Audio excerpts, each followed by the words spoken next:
আমার যখন ফুরাবে দিন আসবে গহীন রাতি, আমার যখন ফুরাবে দিন আসবে গহীন রাতি। থেকো আল্লাহ জীবনে, থেকো আল্লাহ জীবনে হয়ে চিরসাথী, আসবে গহীন রাতি। আমার যখন ফুরাবে দিন আসবে গহীন রাতি। জীবন নদীর দুকুল জুড়ে আসলে অমানিসা, থাকবে না আর দু চোখে হায় একটু আলোর দিশা। জীবন নদীর দুকুল জুড়ে আসলে অমানিসা, থাকবে না আর দু চোখে হায় একটু আলোর দিশা। সেদিন আমার, সেদিন আমার, সেদিন আমার অন্ধ চোখে তুমি থেকো বাতি, আসবে গহীন রাতি। আমার যখন ফুরাবে দিন থেকো আল্লাহ জীবনে হয়ে চিরসাথী, আসবে গহীন রাতি। আমার যখন ফুরাবে দিন আসবে গহীন রাতি। মারহাবা বলা যাবে না? সবাই বলেন মারহাবা। আমাদের যখন জীবনের দিন ফুরাবে, সেটা দিনের আলোতে হোক অথবা রাতের অন্ধকারে হোক, সেটা দুপুরে হোক কিংবা সকালে সন্ধ্যায়, যখনই হোক, যখন আমাদের জীবনের দিন ফুরিয়ে যাবে তখন আমাদের জীবনে রাত নেমে আসবে। বলেন ঠিক না বেঠিক? এই চোখে আর কোনো আলো দেখা যাবে না, এই চোখ আর ভালো কিছু দেখবে না, খারাপ কিছুও দেখবে না। চোখে অন্ধকার, রাত নেমে আসবে, সবাই সবার মতো কর্মব্যস্ত থাকবে, কিন্তু আমাদের জীবন প্রদীপ নিভে যাবে, আমরা থেমে যাব, আমাদের জীবনের গতি থেমে যাবে, চোখের জ্যোতি হারিয়ে যাবে, আমাদের নাক আর নিঃশ্বাস নিবে না, আমাদের রক্ত আর সঞ্চালিত হবে না, আমাদের হার্টবিট আর বাড়া কমা করবে না। ওগো আমার ভাইয়েরা, এই পৃথিবীর যেদিন দিন ফুরিয়ে যাবে মাটির সাথে পড়ে থাকবো। প্রতিদিন যেভাবে সকাল হয়, পূর্ব দিগন্তে সূর্য উদিত হয়, পশ্চিমে অস্তমিত হয়ে যায়, সকালবেলা পাখির কলকাকলিতে মুখরিত হয় এই সমাজ, এই দেশ, এই ভুবন, এই পৃথিবী পাখির কলকাকলিতে মুখরিত হয়। প্রতিদিন সবাই কর্মব্যস্ত হয়ে পড়ে। নরসিংদী শহর, মনোহরদী শহর, সব শহর বন্দর, গ্রামগঞ্জ, সব জায়গায় মানুষের কোলাহল বেড়ে যায়। কিন্তু যখন আমাদের দিন শেষ হয়ে যাবে, আমাদের হায়াত ফুরিয়ে যাবে, আমাদের জীবন সূর্য অস্তমিত হয়ে যাবে, পূর্ব দিগন্তে পৃথিবীর সূর্য উঠবে, কিন্তু আমাদের আর সকাল হবে না।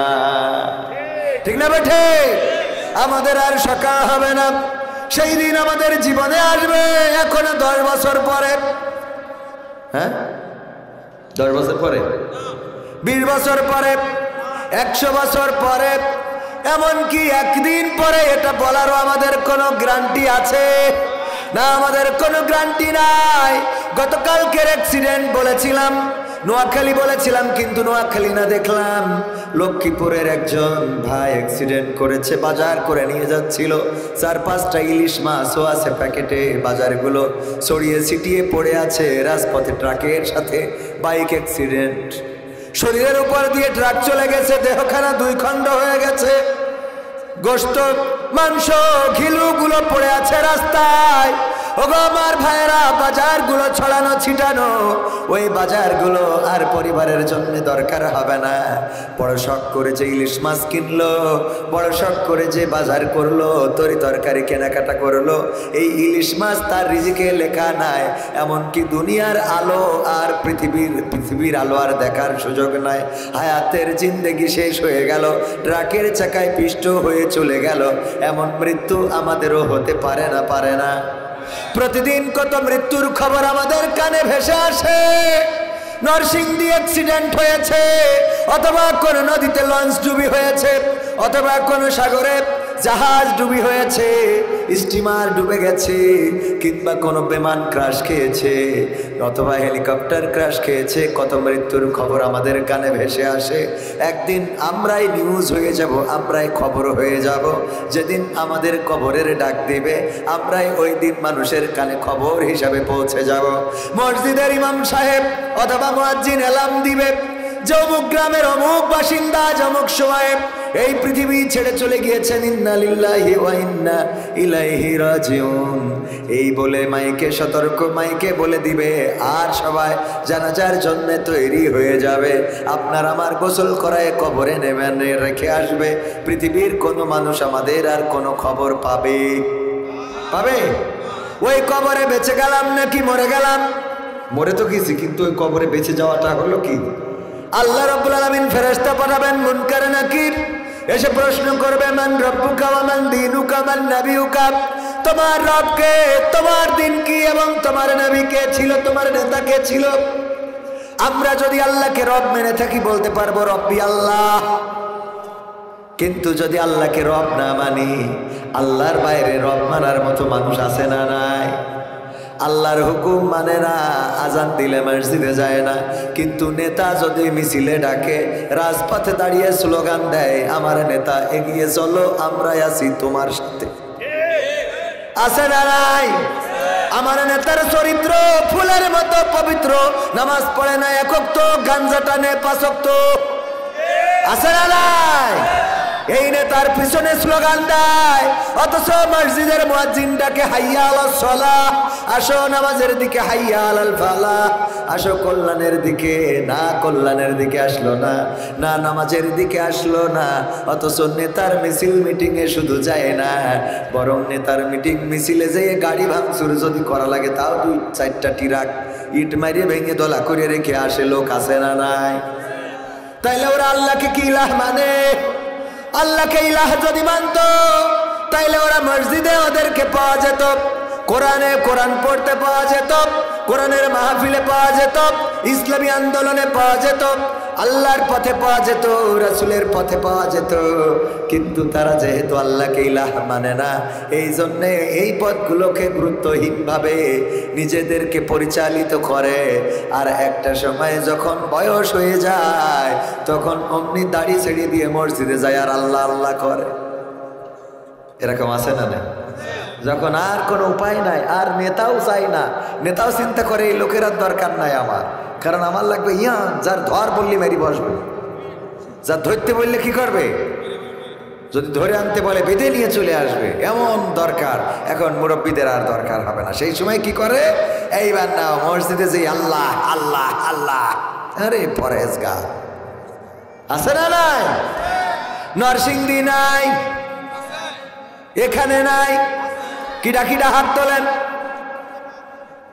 আমার 2 চাচা খালি হাত তুলেছে, আর ছোট এক বাচ্চা, ও বলছে আমিও আছি। বোঝে নাই না? ওগো আমার ভাইরা, এই জন্য সময়টাকে কাজে লাগাতে হবে। আজকের এই কোরআনের মাহফিল, আল্লাহ বললেন, ওয়াইযা কুরিয়াল কুরআনু ফাসতামিউ লাহু ওয়া আনসিতু লাআল্লাকুম তুরহামুন। আমার আল্লাহ বলছেন, যখন তোমাদের সামনে কোরআন বলা হবে, কোরআন পড়া হবে, তখন তোমরা চুপ থাকবে এবং হৃদয়ের কান দিয়ে শুনবে, যাতে করে তোমাদের উপরে আল্লাহর রাহমত বর্ষণ হতে পারে। বলেন সুবহানাল্লাহ। কথাটা কার? যখন কোরআন থেকে পড়া হবে, কোরআন থেকে বলা হবে, তখন তোমরা চুপ থাকবে আর হৃদয়ের কান দিয়ে শুনবে। তাহলে আমরা যদি চুপ থেকে হৃদয়ের কান দিয়ে শুনতে হয়, চায়ের দোকানে বসে কি হৃদয়ের কান দিয়ে শোনা যাবে? না যাবে না, কারণ চায়ের দোকানে 12 জন 14 জন নানান রকম কথা বলে, ঠিক না বেঠিক? কেউ বলবে এই হুজুরের ওয়াজ ভালো না, কেউ বলবে এই হুজুরের দেখলাম নাটক করতে এখন আবার ওয়াজ করে, কেউ বলবে এই হুজুর গান গায় ভালো কিন্তু ওয়াজ করে কেন, এই হুজুর চলবে না। আবার কেউ বলবে হুজুরটা ভালো, যশোর থেকে এসেছে, তার ওয়াজ ভালো লাগছে, এরকম না? তার মানে কথা শোনার থেকে অন্য কথা বেশি। চুপ থেকে শুনতে গেলে কোরআনের মাহফিলে আসার দরকার আছে না নাই? কোরআনের মাহফিলে আসতে হবে। এই মাহফিল কততম? দ্বিতীয়তম। গত বছর শুরু করা হয়েছে, এই বছর দ্বিতীয়তম। ভাইরা আমার, গত বছর যারা মাহফিল শুনেছিলেন, এই বছর তার মধ্যে অনেকেই এই গ্রামের বাসিন্দা হিসাবে আর নাই, হয়তো এই গ্রাম ছেড়ে শহরে চলে গেছেন, আবার অনেকেই এলাকা ছেড়েছেন, কেউ প্রবাসে চলে গেছেন, আবার এমন অনেকেই থাকতে পারে গত বছর মাহফিল শুনেছিল, এই বছরের মাহফিলের দিন আসার আগে তিনি কবর দেশের বাসিন্দা হয়ে গেছেন, আছে না নাই? আবার আগামী বছর এই মাহফিল হবে, আবার আমার অ্যাডভোকেট হারুনুর রশিদ সাহেব আয়োজন করবে, চারিদিকে পোস্টার লাগানো হবে, প্রচার করা হবে, মানুষদেরকে দাওয়াত দেওয়া হবে, আসো কোরআনের মাহফিলে কোরআন শোনার জন্য আসো। ওগো আমার ভাইয়েরা, মাইকিং হবে, পোস্টারিং হবে, প্যান্ডেল হবে, লাইটিং হবে, সব কমপ্লিট করা হয়ে যাবে। কিন্তু আগামী বছর আমি আপনি বেঁচে থাকবো কোনো গ্যারান্টি আছে নাকি? তার কোনো গ্যারান্টি নাই। সুতরাং সময়টাকে কাজে লাগানোর দরকার। আল্লামা ইমাম রাজি রাহিমাহুল্লাহ বলেছেন, সূরা আসরের ব্যাখ্যা খুঁজতে যে উনি এক মনীষীর কাছ থেকে জানতে পেরেছেন, তিনিও সূরা আল আসরের ব্যাখ্যা খুঁজে বেড়াচ্ছিলেন। আল্লাহ বলেছেন, সময়ের কসম, সকল মানুষ ক্ষতিগ্রস্তের মধ্যে। ওয়াল আসর, সময়ের কসম, ইন্নাল ইনসানা লাফি খুসর, প্রতিটা মানুষ ক্ষতিগ্রস্তের মধ্যে। আল্লাহ সময়ের কসম, মহাকালের কসম। সময়ের কসম কেন খাইলেন? কেন মহাকালের কসম খেয়ে বললেন সব মানুষ ক্ষতিগ্রস্তের মধ্যে? এই ব্যাখ্যা খোঁজার জন্য অনেক দিন ধরে চেষ্টা করলেন। আল্লাহ সময়ের কসমটা কেন খাইলো, সময়টা কেন এখানে নিয়ে আসলো আগে? বাজারে গিয়ে দেখেন একজন আইস বিক্রেতা, বরফ বিক্রেতা চিল্লাইয়ে বলতেছে, কে আছো? আমার উপরে একটু রহম করো, দয়া করো, মায়া করো, আমার উপরে একটু কৃপা করো, আমার পুঁজিটা গলে যায়, তোমরা তাড়াতাড়ি আমার উপরে রহম করো, আমার মালামালগুলো কিনে আমার একটু বাঁচাও, আমার পুঁজিটা গলে যায়। পুঁজিটা নিয়োগ করেছে বরফে, আইসে না তো, আইস বা বরফ, এটা যদি গলতে থাকে, গলতে গলতে পানি হয়ে যায়, তাইলে কি কোনো দাম আছে? আপনারা যে আইসক্রিম কিনে খান, অথবা এই যে এখন কুলফি মালাই নানান রকম আছে না নাই, এই আইসক্রিমগুলো প্যাকিং করা ইগলু বা অন্যান্য যে আইসক্রিমগুলো, যদি এইটা ফ্রিজের বাইরে রেখে দেয় আর যদি গলে যায়, প্যাকেট হয়ে যায়, কেউ কিনতে রাজি হবেন নাকি? কেউ কিনতে রাজি হবে না। এই আইসটা যখন আইস বা বরফ গলে যাচ্ছে, ওই দোকানদার, ওই বরফ বিক্রেতা চিৎকার করে বলছে, তোমরা একটু রহম করো আমার উপরে, আমার বরফ গলে যায়, আমার পুঁজি গলে যায়, আমার পুঁজি গলে যায়, তোমরা আমার এই মালামালগুলো ক্রয় করে নিয়ে আমার পুঁজিটা বাঁচিয়ে দাও, পুঁজিটা বাঁচিয়ে দাও। জীবনটা এমন বরফের মতো গলে যায়, যেই জীবন চলে যায় ওই জীবনের কোনো দাম আছে নাকি? যদি এখন কেউ বলে আগে আওয়ামী লীগ করেছি আর করব না, এখন থেকে আমি ছাত্র আন্দোলনে যোগ দিলাম জামাতে, যোগ দিলাম বিএনপিতে বা অন্য দলে, আর আওয়ামী লীগ করবো না, পিছনে যা হয়ে গেছে। বারবার দলের লোক বলবে, তুমি তো সেই লোক যে আগে আওয়ামী লীগ করতে। কথা কয় না?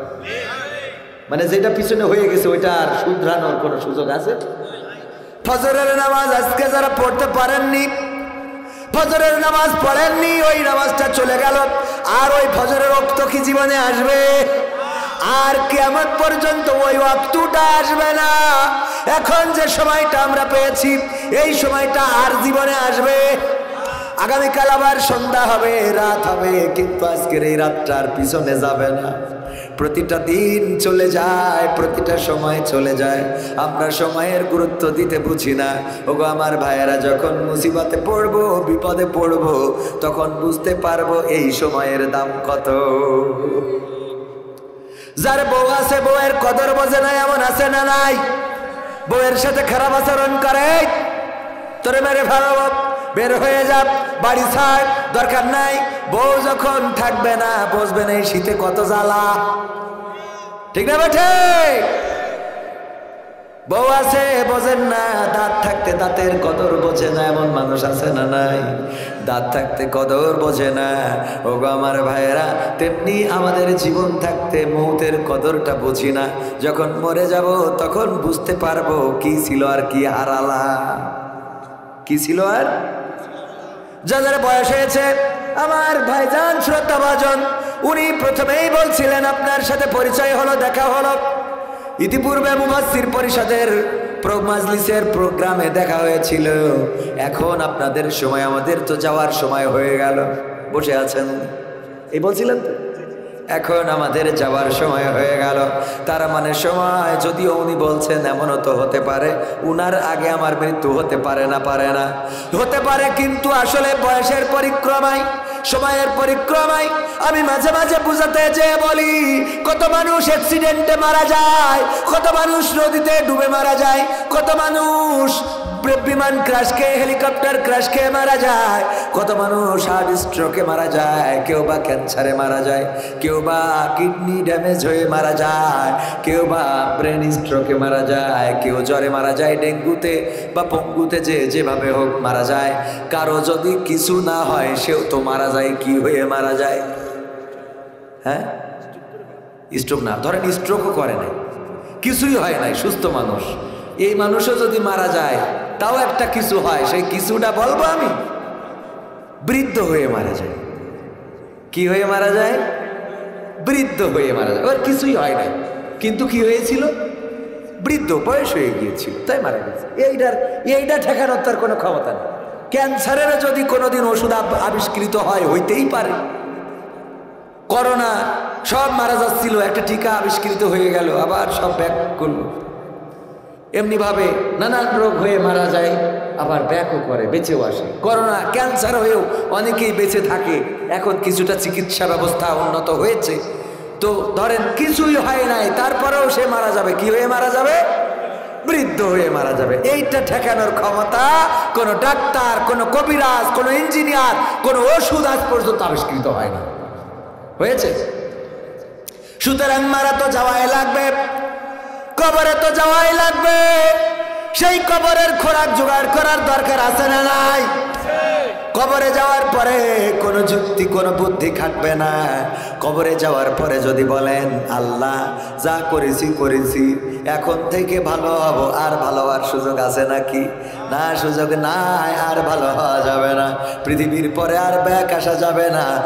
এই গ্রামে কত কবরবাসী, হিতাশী, তাই তো, হিতাশী গ্রামে কত কবরবাসী, কবরে ঘুমানো।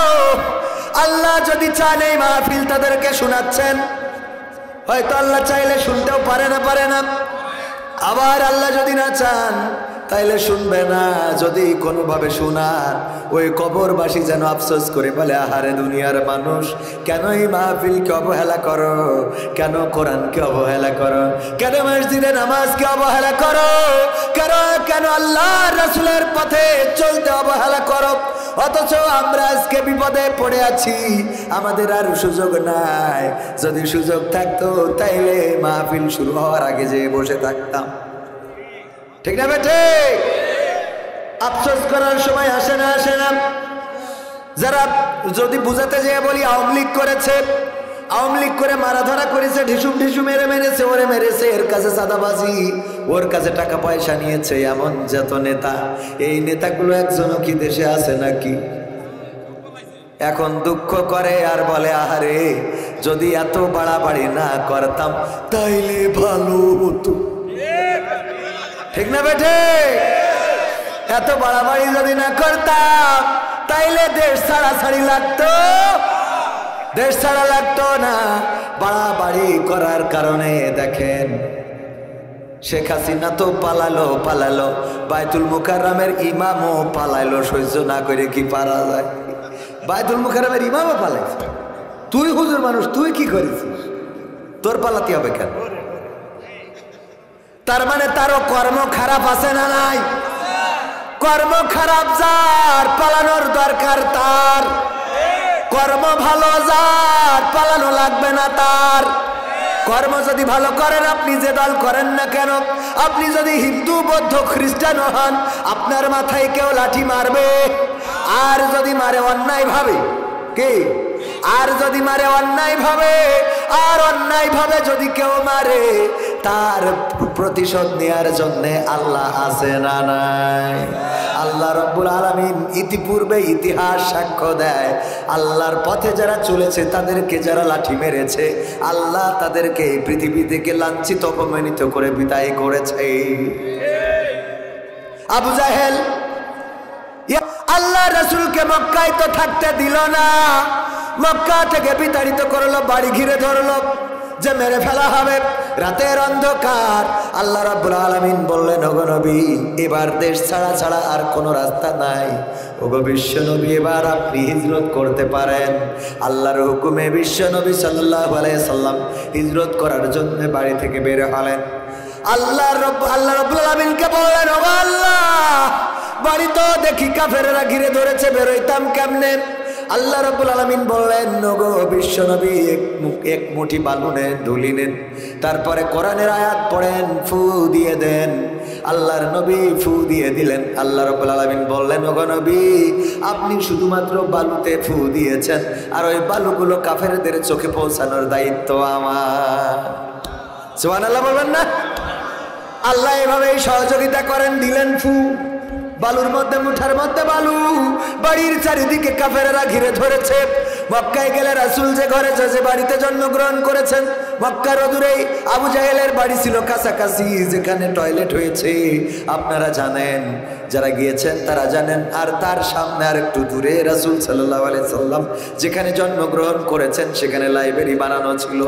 কিন্তু দুঃখজনক, আমাদের বাংলাদেশের মানুষ আর ভারত পাকিস্তানের মানুষ, তারা যেয়ে ওখানে দেয়াল ধরে ধরে চুমো খায়, ওই দেয়াল ধরে চুমা খায়, ওই দেয়ালে হাত লাগায়, ওই দেয়ালে কপাল ঠেকায়। এই কারণে ওই জায়গাটা এখন বাউন্ডারি করে দিয়েছে, ওখানে আর মানুষকে পৌঁছাতে দেয় না। কারণ কোনো ঘরের দেয়াল ধরে চুমা খাওয়া, সেই ঘরের কাছে যাওয়া যাবে। ভারত, বাংলাদেশ এবং পাকিস্তানের অনেক মানুষ আছে যারা এই কাজগুলো করে থাকেন। শিরক। মাজারের কাছে কি চাওয়া যাবে না? মাজারের কাছে চাওয়া যাবে না। মাজার কিছু দিতে পারে, মাজার কিছু দিতে পারে না, কবর কিছু দিতে পারে না।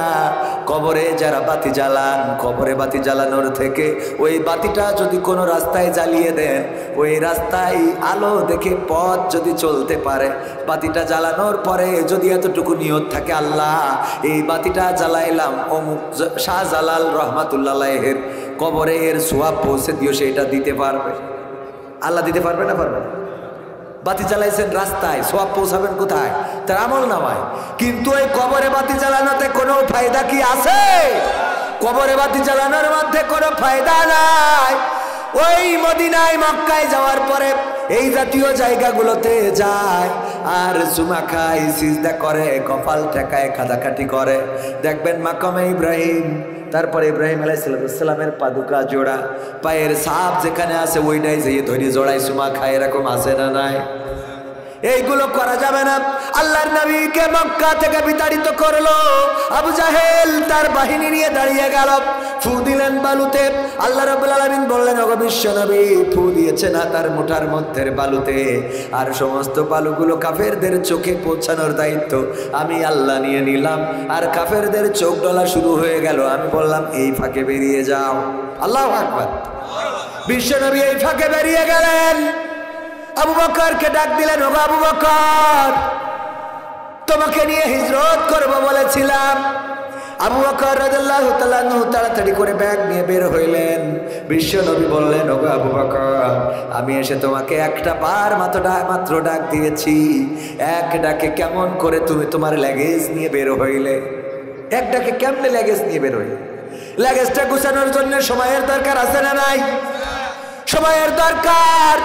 কিন্তু আবু বকরকে ডাক দিলেন। বিশ্বনবী আবু বকর অমনি লাগেজ নিয়ে বের হয়েছেন, নিজের কাপড় চোপড় পুটলা নিয়ে বের হয়েছেন। আল্লাহর নবী বললেন, আবু বকর কেমনে পারলা তুমি এক ডাকে বের হইতে? আবু বকর রাদিয়াল্লাহু তাআলা আনহু বললেন, ওগো বিশ্ব নবী, আপনি যেদিন বলেছিলেন আমাকে নিয়ে হিজরত করবেন, ওই দিন থেকে আজ পর্যন্ত আমি আমার ঘরে আর পালঙ্কের উপরে ঘুমাই নাই, খাটের উপরে ঘুমাই নাই।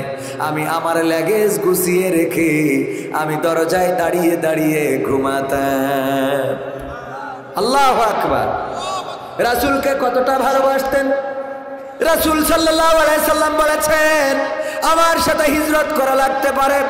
বিশ্ব নবী বলেছেন, আবু বকর রাদিয়াল্লাহু তাআলা সেই দিন থেকে কাপড় চোপড় ভাঁজ করে একেবারে লাগেজ গুছাইয়ে নিয়ে বেঁধে রেখেছেন। তারপরে যখন আল্লাহর নবী ডাক দিয়েছেন, দরজা খুলে বের হয়ে গিয়েছেন। আল্লাহর নবী বললেন, চলো এবার যেতে হবে। রওনা করলেন। রাতের আলোতে চলতে রাতের অন্ধকারে চলতে চলতে দিনের আলো যদি ফুটে যায়, সূর্য যদি উঠে যায়, দেখা যাবে না, যাবে না। সেই সময় রাতে চলা নিরাপদ ছিল। দিনের আলো এমন মরুপ্রান্তর, অনেক দূরেও যদি কেউ দাঁড়িয়ে থাকে দেখা যায় না, যায় না। কারণ নাই কোনো গাছ, নাই কোনো ঘর, নাই কোনো বাড়ি। আল্লাহর রাসূল পাহাড়ের মধ্যে সওর পর্বতের গুহায় ঢুকলেন। গুহার মধ্যে ঢুকার পরে কাফেরেরা রাসূলের পায়ের দাগ দেখে একজন চিনতে পারতেন। ওই পায়ের দাগ দেখে চিনতে চিনতে চিনতে চিনতে সওর পর্বতের কাছে চলে আসলেন। আবু বকর রাদিয়াল্লাহু তাআলা আনহু ভয় পেয়ে গেলেন, ও বিশ্ব নবী, আর বুঝি কোনো উপায় নাই, আর বাঁচা হলো না। বিশ্ব নবী বললেন, কেন? কয়, ওই যে কাফেরেরা আমাদের মাথার উপরে, ওরা তাকাইলেই দেখে ফেলবে, নিচে তাকাইলেই দেখে ফেলবে। নিচে তাকাইলেই দেখবে যে এই গুহার মধ্যে ওই পাহাড়ের পরে উঠেছে। যে পাহাড় যারা হজ করেছেন তারা জানেন সওর পর্বতের পাহাড়টা কত উঁচু। আমি নিজে গিয়েছি 3 বার, কিন্তু উঠার সাহস করি নাই। হেরা পর্বতের গুহায় উঠেছি, যেখানে কোরআন নাজিল হয়েছিল। ওখানে আগে উঠতে কষ্ট হতো, এখন তো রাস্তা করে দিয়েছে উঠার জন্য। আগে আমাদের কষ্ট হতো উঠতে, ওই জায়গায় উঠতে তাই কত কষ্ট হয়ে গেছে। আর সওর পর্বতের গুহায় উঠার সাহস করি নাই। সওর পর্বতের গুহায় আল্লাহর নবী আবু বকরকে নিয়ে পালিয়েছেন, আশ্রয় নিয়েছেন। আল্লাহর নবী সাল্লাল্লাহু আলাইহি সাল্লাম হিজরত করার পথে ওখানে আশ্রয় নিলেন। ওখানে ঢোকার পরে কাফেরেরা পৌঁছে গেল, নিচেই তাকালেই দেখে ফেলবে। আবু বকর বললেন, ওগো বিশ্ব নবী, আর বাঁচার রাস্তা রইল না। কেন রইল না? ওই যে ওরা যদি নিচের দিকে তাকায় তাও তো আমাদেরকে দেখে ফেলবে। আল্লাহর নবী বললেন, তাতে ভয় কি? বলল, আমরা সংখ্যায় মাত্র 2 জন, আর ওরা সংখ্যাধিক্য অনেক। আমরা সংখ্যায় কয়জন? বিশ্বনবী বললেন, আবু বকর ভয় পেও না, তোমার জানার মধ্যে ভুল আছে। আমরা সংখ্যায় 2 জন নয়, আমরা সংখ্যায় হলাম 3 জন। আমাদের সাথে বিশ্ব প্রতিপালক আল্লাহ রয়েছে। আল্লাহ রাব্বুল আলামিন কিভাবে হেফাজত করলেন সবাই জানেন।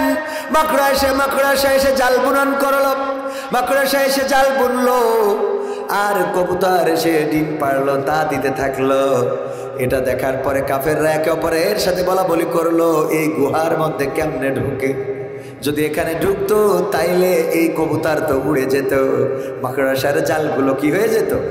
ছিঁড়ে যেত। কিন্তু মাকড়সার গা জালগুলো এখনো ছেড়ে নাই, এখনো অক্ষুণ্ণ রয়েছে, কবুতরটাও ওড়ে নাই। সুতরাং এই গুহায় না, এই বলা বলি করে তারা চলে আসলো। এই মানসিকতা তৈরি করে দিয়েছিলেন কি? এই জন্য আমরা নিবেদিত হতে হবে আল্লাহর কাছে, রব হিসাবে মানতে হবে আল্লাহকে।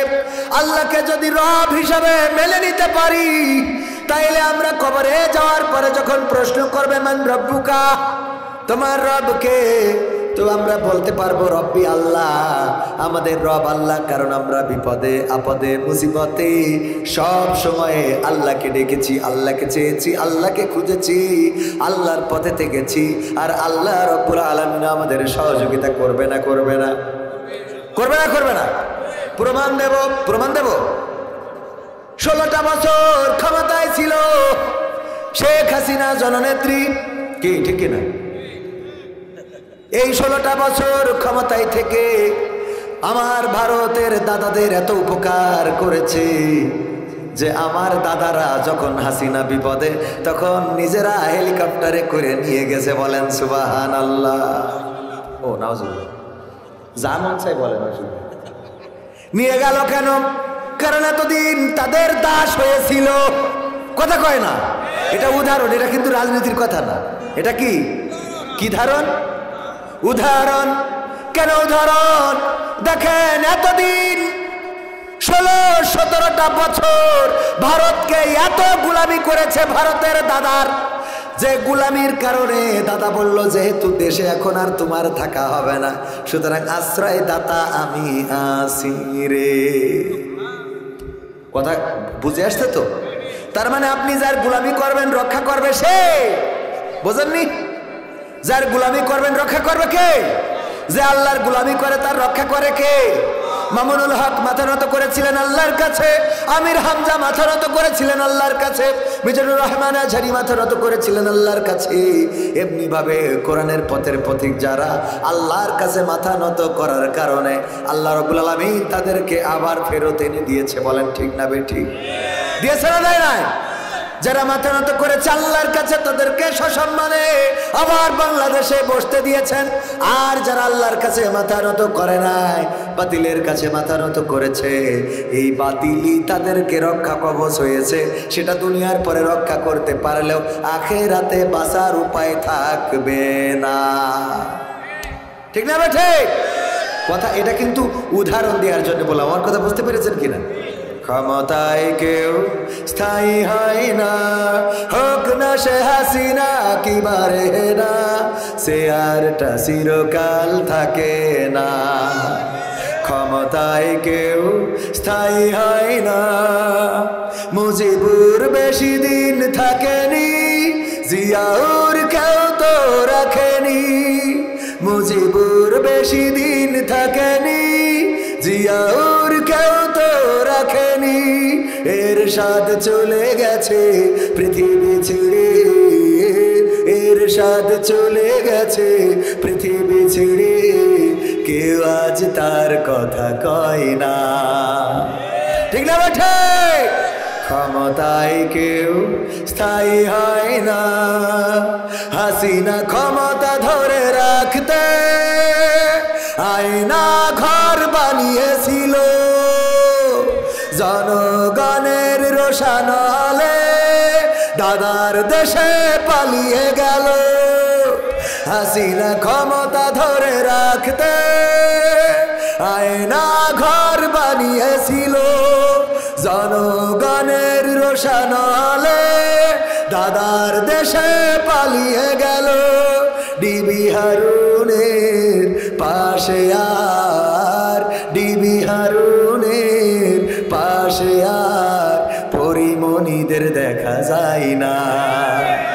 ঠিক না বেঠে? ক্ষমতায় কেউ স্থায়ী হয় না, হোক না সে হাসিনা কি বারে না, সে আরটা চিরকাল থাকে না। এই ক্ষমতা চিরস্থায়ী না, এই চেয়ারের লড়াই বড়াইও চিরস্থায়ী না। পৃথিবী ছেড়ে চলে যেতে হবে। কবরের জিন্দগির পরে কিয়ামত হবে। ইযা সামাউ ফাতারাত ওয়া ইযাল কাওয়াকিবু ইনতাসারাত ওয়া ইযাল বিহারু ফুজিরাত ওয়া ইযাল কুবুরু বুসিরাত আলিমাত নাফসুম মা কদ্দামাত ওয়া আখারাত। আল্লাহ রাব্বুল আলামিন সূরা আল ইনফিতর দিয়ে সুন্দর করে বুঝিয়ে দিয়েছেন, দেখিয়ে দিয়েছেন কিয়ামতের চরিত্রটা কেমন, কিয়ামতটা কেমন ভাবে হবে। আসমান ফাটিয়ে ফেলা হবে, সমুদ্রের তলদেশ ফেটে চৌচির হয়ে যাবে, পাহাড়গুলো তুলার মতো উঠতে থাকবে, সকল কবরগুলো খুলে দেয়া হবে, আর প্রতিটা মানুষ জানতে পারবে সে কি করেছে আর কি করে নাই, সে কি করেছে আর কি করে নাই। ইকরা কিতাবাকা কাফা বিনাফসিকাল ইয়াউমা আলাইকা হাসিবা। আমার আল্লাহ বলছেন ওই পরকালের ময়দানে তোমাদের হাতে কিতাব ধরিয়ে দেব, তোমাদের কিতাবটা তোমরাই পড়বা, তোমরা পড়ে তোমাদের হিসাব করার জন্য তোমরা নিজেরাই যথেষ্ট হয়ে যাবা। ভাইরা আমার, একটা মানুষের যদি সারাটা দিন তার পর্যবেক্ষণ করার জন্য সারাটা দিন তার পিছনে একটা ক্যামেরা লাগানো থাকে, এখন বুঝতে তো সহজ। আপনি খেতে কামলা নিয়েছেন কাজ করানোর জন্যে, এই কামলা কাজ করছে কি করছে না কোনো জায়গায় একটা গোপন ক্যামেরা লাগিয়ে রেখেছেন, কামলাও জানে না, গোপনে একটা ক্যামেরা লাগানো কোনো না কোনোভাবে। সন্ধ্যাবেলা কামলা এসে বলল, সারাদিন কাজ করে ক্লান্ত হয়ে গেছি, টাকা দাও টাকা দাও। কিন্তু এখন সিসি ক্যামেরা আবার ফোনেও দেখা যায় না, মোবাইলেও দেখা যায়। মোবাইলে সারাদিন দেখেছেন আপনি, চেক করেছেন, করার পরে দেখেন যে সারাটা দিনের মধ্যে একটা সময়ও সে কাজ করে নাই, খালি বিড়ি খেয়েছে আর গল্প করেছে। ফোন ধরাইছে, বিলকিস কেমন আছো? আছে না নাই? কাজের মধ্যে যে ফোন দিলে, হ্যাঁ ভাবি তোমার সাথে কি দেখা করা যাবে? ভাবি দেখা করতে চায়, বড্ড ভালো লাগে ভাবি। ফোন দিলেন, কথা বললেন, গল্প করলেন, কাজ করলেন না। সিসি ক্যামেরায় মালিক দেখেছে, আবার ভিডিও হয়ে থাকে না, মেমোরিতে ভিডিও থাকে। এবার সন্ধ্যাবেলা যখন কামলা বেতন চাইতে গেল, ওই মালিক বলল, বেতন তুমি কত টাকা পাবা? এই যে আমি মেমোরিটা ঢুকাই দিলাম মনিটরে, দেখো সারাদিন যে কাজ করেছাও ওই অনুপাতে বেতন দেব। বলেন, ভিডিওটা চালিয়ে দেয়া হলো, মনিটরে দেখতে থাকলো। মনিটরে যখন দেখা শুরু করলো, এই দেখতে দেখতে মালিক বলল, তুমি দেখো, দেখার পরে আমার কাছ থেকে বেতন নিবা, কয় টাকা পাবা? ও তো বুঝতেই পেরেছে সারাটা দিন কি করেছি, এখন দেখার তো দরকার নাই, বরং মালিককে বলবে যে মালিক এখন দেখার সময় নাই, টাকা দেওয়া লাগবে না, চলে গেলাম। ঠিক না বেঠিক? কারণ সারাটা দিন তো কাজ করে নাই, বিলকিসের কাছে ফোন লাগাইছিল। হ্যাঁ, এই হ্যালো, কেমন আছো বিলকিস? কেমন আছো রহিমা? কেমন আছো রূপভান? কেমন আছো আলতা? এমনি ভাবে আপনি সারাটা দিন যখন যে কাজটা দিল ফেলায় রেখে অন্য কাজ করার কারণে মেমোরি ঢুকাইলে যদি আপনি নিজেই বলেন যে বেতন লাগবে না, তেমনি পরকালের ময়দানে আল্লাহ বলবেন, ইকরা কিতাবাকা কাফা বিনাফসিকা আল-ইয়াওমা আলাইকা হাসিবা। পড়ো তোমার কিতাব, তুমি পড়ে তোমার হিসাব তুমি করো। এই কিতাব যখন হাতে ধরাই দেবে, তখন বলবে, আল্লাহ বোঝা হয়ে গেছে, আর কোনো উপায় নাই, এর থেকে ভালো তুমি আমাদের জাহান্নামে দিয়ে দাও। জাহান্নাম নিজে চেয়ে নেবেন। নিজে চাবেন কেন? কারণ আপনার তো বোঝা হয়ে গেছে, সারাটা জীবনে 5 ওয়াক্ত নামাজ কোনোদিন পড়েন নাই, কোরআন নিয়ে কোনোদিন বসেন নাই, আল্লাহর পথে চলেন নাই, বরং দাড়ি টুপি এই পাঞ্জাবিওয়ালা যত পারিছেন ধরি জেলখানায় ঢুকাইছেন। কিছু হইলেই বলেছেন, এটা জামাত শিবিরের কাজ। আমল নামা আছে না নাই? আল্লাহ বলবে, তুই যে বললি প্রমাণ কি? ঠিক না বেঠিক? প্রমাণ ছিল। হুজুর দেখলেই মামলা আছে না নাই? অ্যাডভোকেট সাহেব তো জানে কত মামলা, কত কেস, কত মিথ্যা মামলা। 3 দেশের পুলিশ, আমেরিকার পুলিশ, রাশিয়ার পুলিশ আর বাংলাদেশের পুলিশ প্রতিযোগিতা হচ্ছে। কি যোগিতা? প্রতিযোগিতা। তো প্রতিযোগিতায় একটা বাউন্ডারি সেট করা হয়েছে, যে এই বাউন্ডারির মধ্যে তোমরা যাবা, এখানে একটা বন আছে বা জঙ্গল আছে, এই জঙ্গলে কোনো হরিণ আছে কিনা খুঁজে দেখবা। যারা তাড়াতাড়ি এসে রিপোর্ট দেবে এবং রিপোর্ট যদি ঠিক হয় তারা ফার্স্ট। আমেরিকার পুলিশ 1 ঘন্টা পরে রিপোর্ট দিল যে এই বনে কোনো হরিণ নাই। রাশিয়ার পুলিশ 3 ঘন্টা পরে রিপোর্ট দিয়েছে এই বনে কোনো হরিণ নাই। বাংলাদেশের পুলিশ এসেছে 3 দিন পরে। কয়দিন পরে? 3 দিন পরে।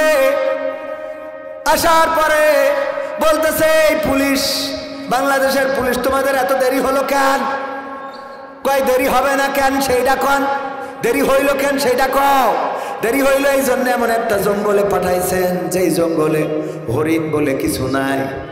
কয় এইটা তো আমেরিকারা 1 ঘন্টায় বুঝেছে, রাশিয়া বুঝেছে 3 ঘন্টায়, তোমাদের কেন 3 দিন লেগে গেল? কয় আমরা দেখলাম এই জঙ্গলে পাঠাইছেন তো হরিণ খোঁজার জন্য, হরিণ তো পাইলাম না, এখন কি করা যায়? আমরা গবেষণা করে করে করে করে 3 দিন পরে দেখি এক ধাড়ি ছাগল চলে যাচ্ছে, তারে ধরে নিয়ে আইছি। ধাড়ি ছাগল, ধাড়ি বোঝেন তো, মাদি ছাগল, একটা ছাগল ধরে নিয়ে আসছে। ছাগল কেন ধরলে? কয় এই জন্যে এই বনে যেহেতু হরিণ নাই, সুতরাং আমরা চিন্তা করলাম খালি হাতে ফিরবো না, আর তাই 3 দিন ধরে গবেষণা করে ছাগল যাইতে দেখেছি, ধরে নিয়ে আসছি। এখন আপনারা এই ছাগলরে 15 দিনের রিমান্ডে দেন, সে নিজে মুখে বলবে সে হরিণ। 15 দিনের রিমান্ড দেখি দেন, সে নিজেই বলবে আমরা কি হরিণ তো লাগবে। তেমনি ভাবে এই দেশে কিছু হইলেই কোথায় কি হলো, কে ঘটালো বললো খুঁজে বের করো, একেবারে চোখ বুঝে যে এই অঞ্চলের ইসলামী আন্দোলনের নেতাকে তারে ধরে নিয়ে আসছে, ঠিক না বেটে? জামাত শিবিরের কাজ ধরে আনা হলো। ধরে আনার পরে বলে আসলে কি ইমাম সাহেব হুজুর এই কাজ করেছে নাকি? কয় হুজুর করেছে কি না করেছে 15 দিন রিমান্ডে দেন, হুজুর নিজ মুখেই বলবে। কথা ঠিক না বেটে? হুজুর দেন রিমান্ডে, নিজে মুখে বলবে। এত জুলুম, এত নির্যাতন আল্লাহর আরশে আজিম কেঁপে গিয়েছে, আর বাতিল টিকতে পারে? এমপিরা সব কোথায় গেল? মন্ত্রীরা সব কোথায় গেল? কোথায় কাদের কাকা? তাদের সারা দেশটা এখন লাগে ফাঁকা ফাঁকা, ঠিক না বেঠে? পালাবো না, প্রয়োজন হলে ফখরুলের বাসায় গিয়ে উঠবো।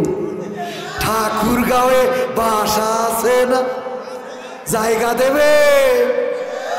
পালাবে না, পালাবে না, যাই না তবু দেখা। পালাবে না, পালাবে না, যাই না তবু দেখা। তাদের সারা দেশটা এখন লাগে ফাঁকা ফাঁকা, ওদের সারা দেশটা এখন লাগে ফাঁকা ফাঁকা। আইন মন্ত্রী আটকে গেল আইনেরই ফাঁকে, দাড়ি ছাড়া দরবেশের ভণ্ড ভণ্ড লাগে, ঠিক না বেঠে? আইন মন্ত্রী আটকে গেল আইনেরই ফাঁকে, দাড়ি ছাড়া দরবেশের ভণ্ড ভণ্ড লাগে। শুনছি কত নেতা নেত্রী খাইতেছে ভাই ডান্ডা, বিচারপতি কালামানিকের ফাটিয়েছে আন্ডা। পলকের ঝলক গেল, পলকের ঝলক গেল থামিয়ে নেটের চাকা। তাদের সারা দেশটা এখন লাগে ফাঁকা ফাঁকা, ওদের সারা দেশটা এখন লাগে ফাঁকা ফাঁকা। কই গেল সেই সংসদেতে মমতাজের গান? কোথায় গেল হযরত বলা স্বামী ওসমান? ঠিক না ঠিক?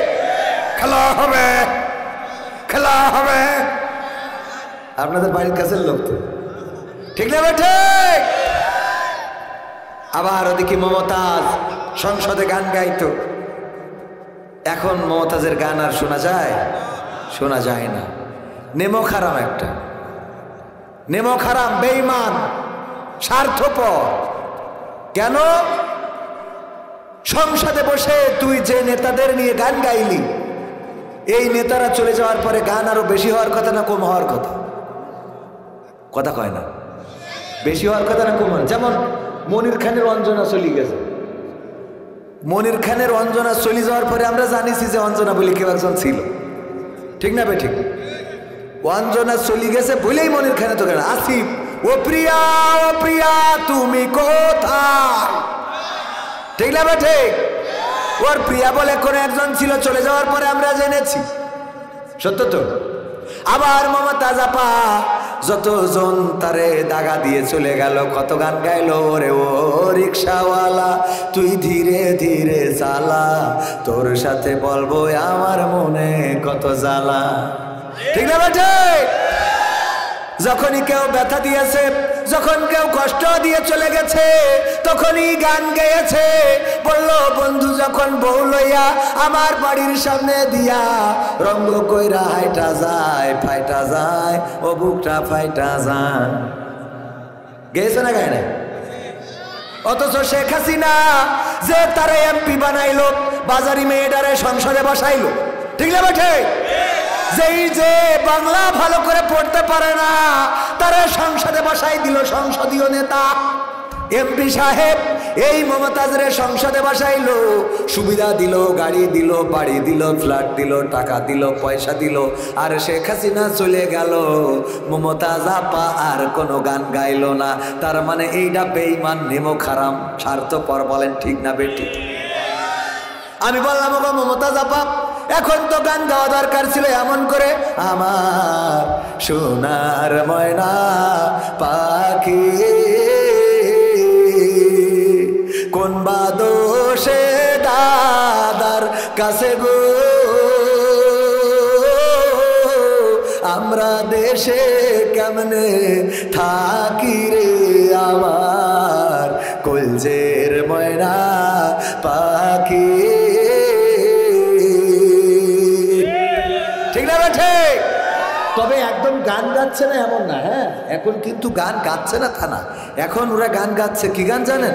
ও আমার দরদি আগে জানলে তোর ভাঙা নৌকায় চড়তাম না, ভাঙা নৌকায় চড়তাম না আর এই বিপদে পড়তাম না, ভাঙা নৌকায় চড়তাম না আর এই বিপদে পড়তাম না।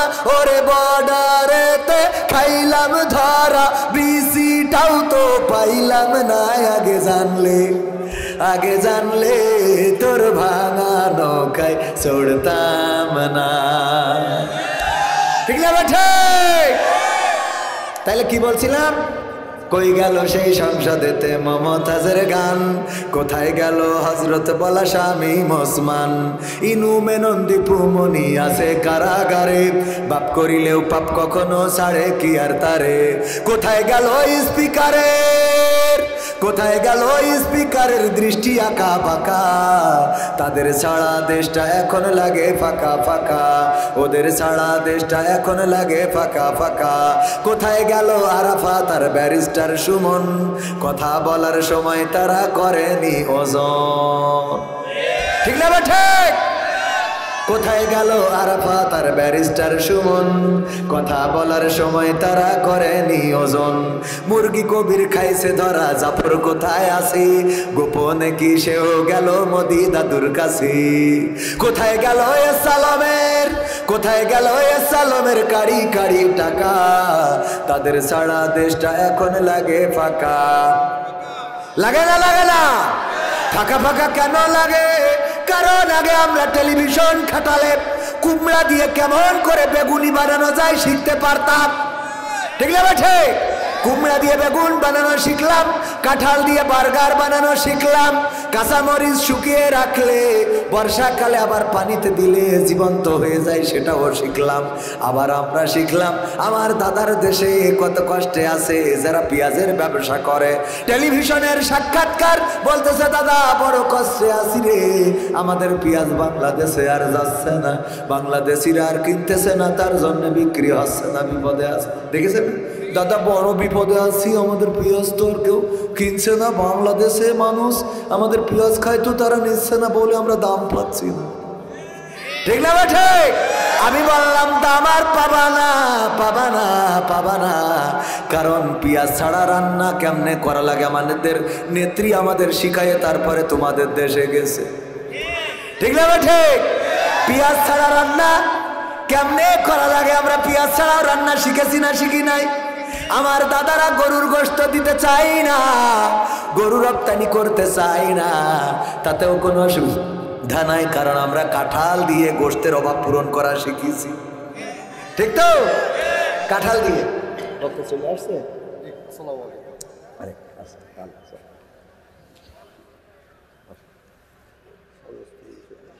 আচ্ছা ওগো আমার ভাইয়েরা, হ্যাঁ এত সুন্দর আয়োজন যিনি করেছেন বলেন আলহামদুলিল্লাহ।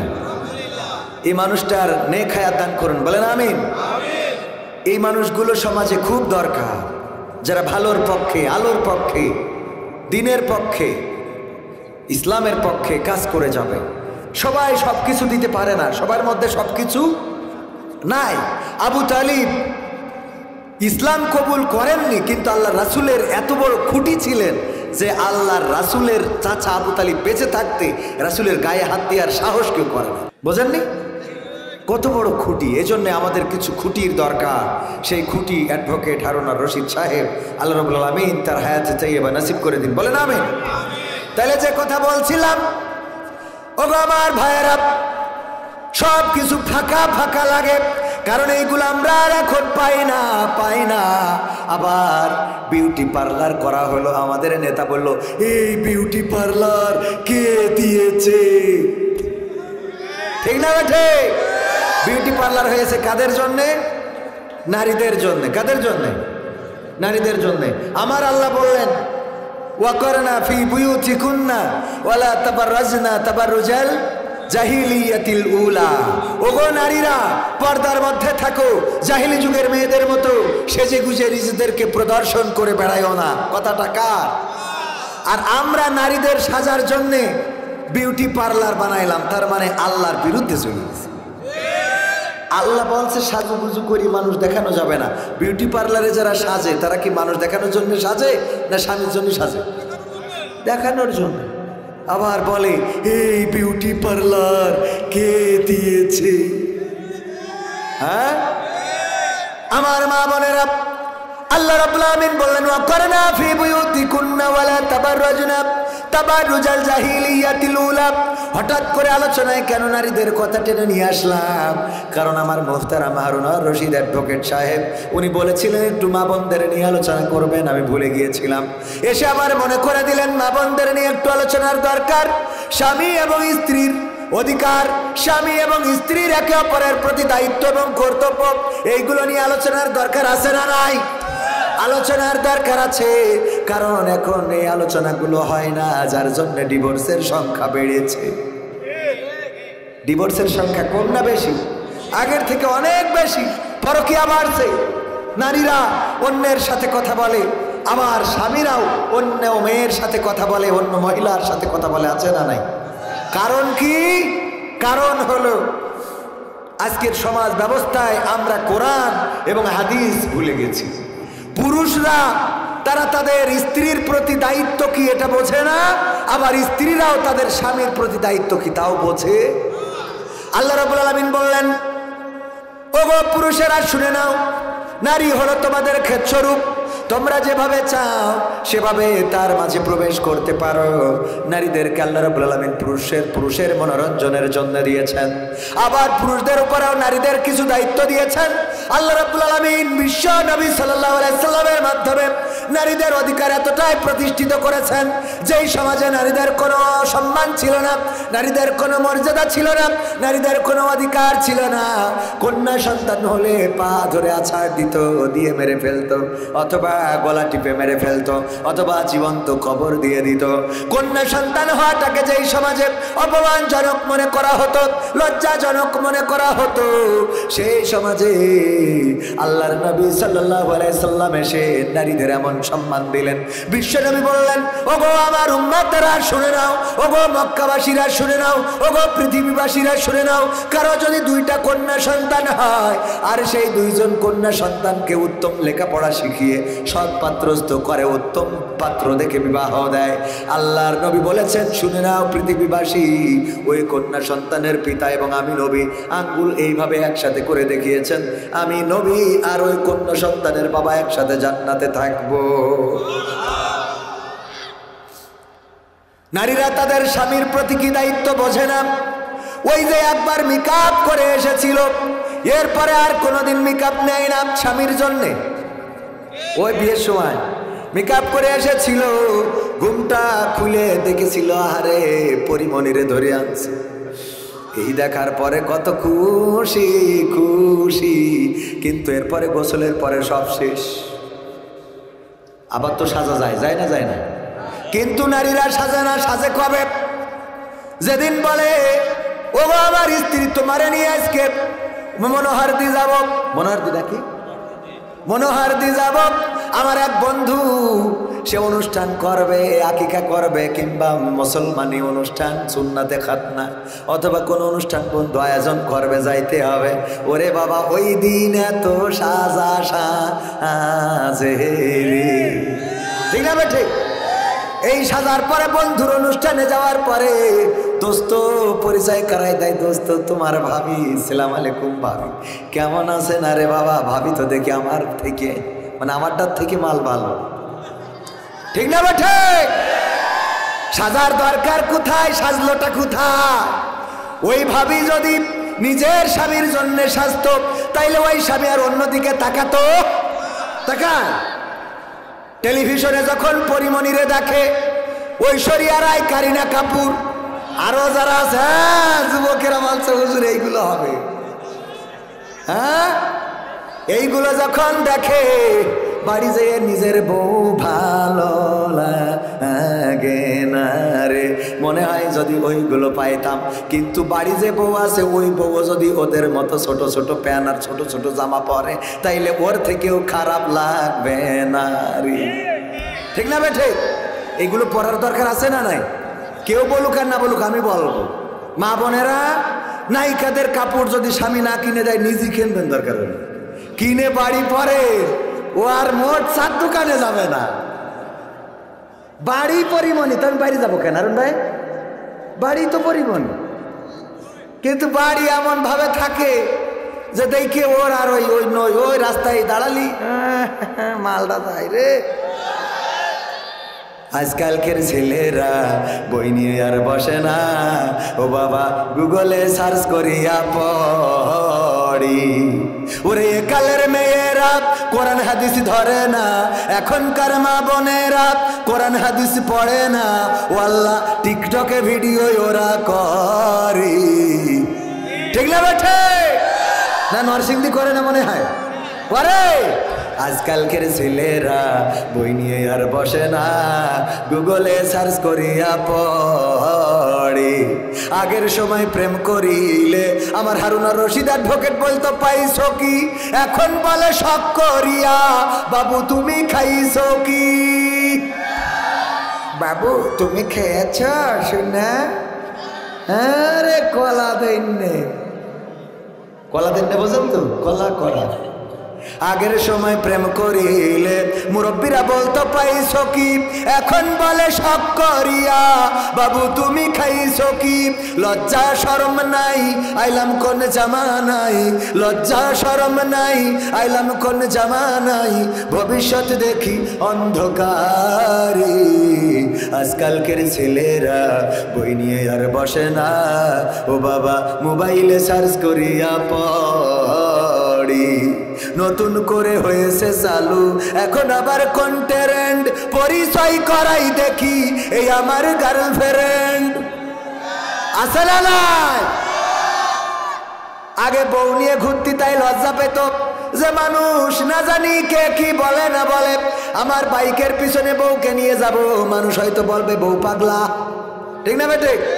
ভয় পাইতো যে বউকে নিয়ে যাব না যাব না। আর এখন বউ তো বউ, বউ হওয়ার আগে গার্লফ্রেন্ড, বাইকের পিছনে নিয়ে লাইলাতুল ফেব্রুয়ারি, লাইলাতুল ফেব্রুয়ারি আছে না নাই? কবে আসছে সামনে? হ্যাঁ মুখস্থ, 14ই লাইলাতুল ফেব্রুয়ারি। এই দিন মোটরসাইকেলে নিয়ে ঘুরে বেড়ায়। যদি কেউ প্রশ্ন করে দোস্ত বিয়ে করলি কবে জানাইলি না, তো কয় আরে না কি এর বিয়ে, এখনো বিয়ে করি নাই, সময় হয়েছে নাকি, এখনো তো বয়সই তো হয় নাই।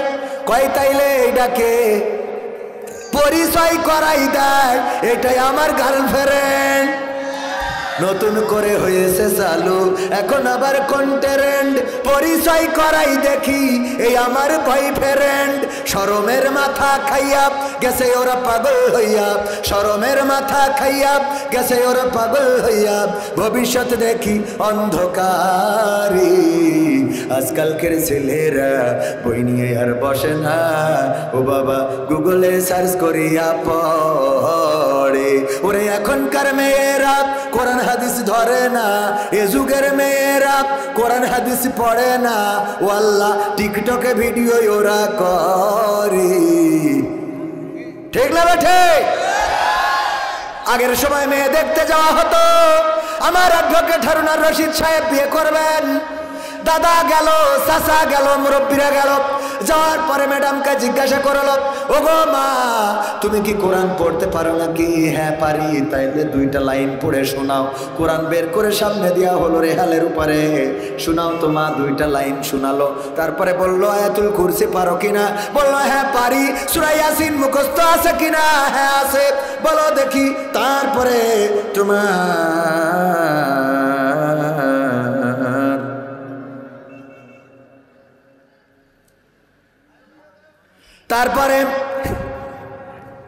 তারপরে কি বললো? ও গো মা তুমি নামাজের ফরজ কয়টা বলো দেখি। বললো তুমি হুজুর ফরজ কয়টা বলো। বললো এইগুলো বলার পরে চাচারা বা দাদারা বলতো মা ঠিক আছে যাও, চেহারা যদি একটু কমও হতো খারাপও হতো তারপরেও বলতো নদীর পানি ঘোলা ভালো, জাতের মেয়ে কালো ভালো, যেহেতু সে নামাজি রোজাদার ভালো, এই মেয়েটাকেই আমাদের পুত্রবধূ করা লাগবে। ঠিক না ঠিক? আর এখনকার জামানায় ওইগুলো দেখা হয় না। এখন কি দেখা হয়? এখন ইয়াং পোলাপান যায় মেয়ে দেখার জন্য, যাওয়ার পরে জিজ্ঞাসা করে ভাবি টিকটকে ফলোয়ার্স কত? ঠিক তো? ফেসবুকের ভিউজ কেমন হয়? ইউটিউব চ্যানেল কি করেছেন? মনিটাইজেশন কি হয়েছে? কাপড় ভোলাপ কি করা যাবে? এমনি ভাবে খোঁজ খবর নেয়। ওগো আমার ভাইয়েরা, কলিজার টুকরারা, ওগো আমার মায়েরা বোনেরা, ইসলাম ছেড়েছেন, কোরআন ছেড়েছেন, নামাজ ছেড়েছেন, রোজা ছেড়েছেন, সিরিয়াল ধরেছেন, তার জন্যে আপনার স্বামীও বেহারা হয়েছে। সেও এখন সিনেমায় পড়ে থাকে, সিরিয়ালে পড়ে থাকে, চায়ের দোকানে পড়ে থাকে, আপনার খোঁজ খবর নেয় না, পরকীয়া প্রেম করে। বলেন ঠিক না বেঠে? এই জন্য মা বোনদের নিজেদেরও ভালো হতে হবে, আবার পুরুষদেরও পরিবর্তন দরকার। অনেক পুরুষ আছে নারীর সাথে খারাপ আচরণ করে, অল্প কথায় রেগে যায়, স্ত্রীকে পিটানি দেওয়া শুরু করে দেয়, মারধর দেয়। ওগো আমার ভাইয়েরা, আল্লাহর নবী বলেছেন পরকালের ময়দানে যদি কোনো নারী আল্লাহর কাছে সুপারিশ করে, আল্লাহ আমার স্বামী আমাকে প্রহার করতো, আমাকে মারতো, আল্লাহর নবী বলেছেন আল্লাহ রাব্বুল আলামিন ফেরেশতাদেরকে আদেশ দিবেন তাকে ধরো এবং জাহান্নামে নিক্ষেপ করো। তাকে ধরো এবং জাহান্নামে নিক্ষেপ করো। অন্যায় ভাবে কোন স্ত্রীকে মারা যাবে না। স্ত্রীর মৃদু আঘাতের বিষয় বৈধতা আল্লাহর নবী সাল্লাল্লাহু আলাইহি সাল্লাম দিয়েছেন, কিন্তু সেই আঘাত যেন এমন না হয়ে যায় অনেকেই মেরেই ফেলে মুখের মধ্যে বিষ তেল ঢেলে দেয়, অথবা টানিয়ে রাখে, গলায় রশি দিয়ে যে আত্মহত্যা করেছে খবর দেয় বাড়িতে, এরকম আছে না? পিটায়ে মেরে ফেলে। এগুলো করা যাবে? আবার বর্তমান সময়ে নারীরাও স্ত্রী স্বামীদের উপরে চড়াও হয়। নারীরা তো বলতে পারে, পুরুষরা বলতে পারে।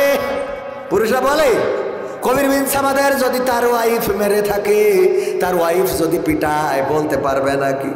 কিন্তু কবির বিন সামাদ যদি বউরে পিটায়, সারা গ্রাম জানাবে যে যত বড় হুজুর হোক না কেন সে তো বউ পিটায়। কথা কয় না?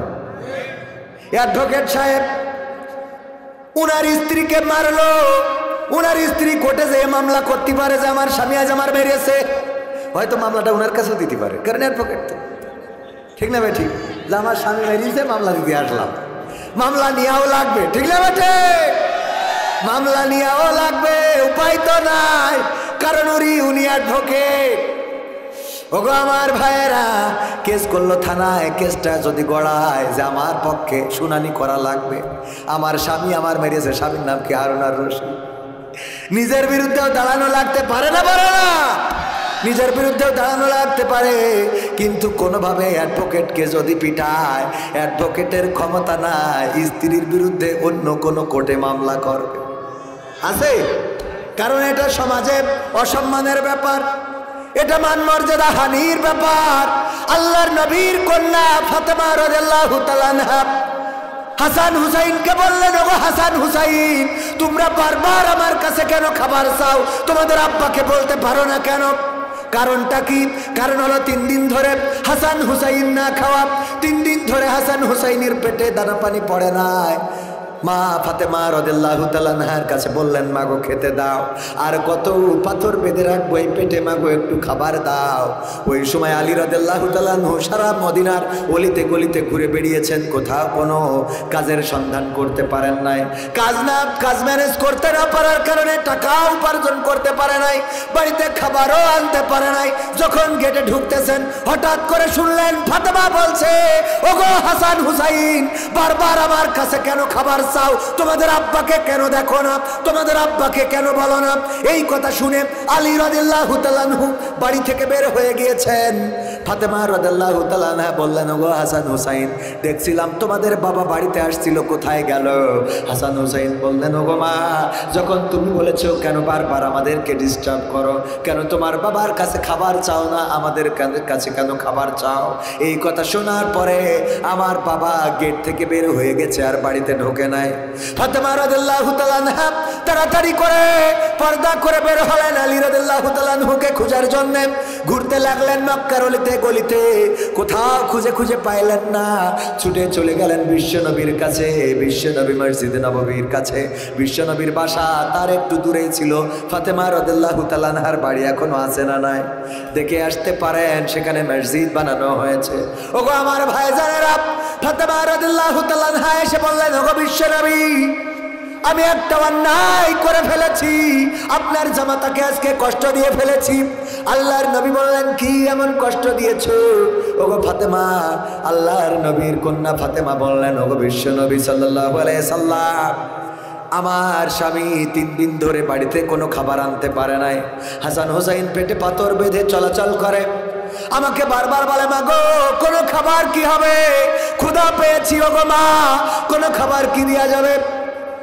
আমি বললাম, বারবার কেন আমাকে ডিস্টার্ব করো, বারবার কেন আমাকে বিরক্ত করো, বারবার কেন আমার কাছে খাবার চাও? তোমাদের বাবা আলীর কাছে কেন চাও না? তোমাদের বাবা কি কি চোখে দেখতে পাও না? এই কথা শুনে আলী বাড়ি থেকে বের হয়ে গেছে গো আব্বা। আল্লাহর নবী বললেন, ওগো ফাতেমা, আমার আলী যদি এই মুহূর্তে মারা যায়, আমার আলীর এই মুহূর্তে যদি কোনো বাগানে কোনো বন থেকে কোনো সাপে কামড় দেয়, আর সেই সাপের বিষে যদি আলী মারা যায়, অথবা কোনো জঙ্গল থেকে বাঘ বের হয়ে যদি আমার আলীকে খেয়ে ফেলে, আর তুমি যদি তার কাছ থেকে ক্ষমা চেয়ে না নিতে পারো, ওগো ফাতেমা, আমি নবী মুহাম্মদ বলছি, ওই পরকালের ময়দানে হাসরের মাঠে আমি নবী, তুমি আমার কন্যা, এই পরিচয়টা আমি ওই দিন দেব না। আল্লাহু আকবার। স্বামীর সাথে কেমন আচরণ করা লাগবে, মা বোনেরা, মনে হয় এই ঘটনার বাইরে আর ঘটনা বলার কি দরকার হয়? শুধুমাত্র বলেছে, তোমাদের বাবাকে কি চোখে দেখো না? বারবার কেন আমার কাছে খাবার চাও? আমি কোথা থেকে খাবার এনে দেব? তোমাদের বাবাকে বলো। শুধুমাত্র এতটুকু বলেছে।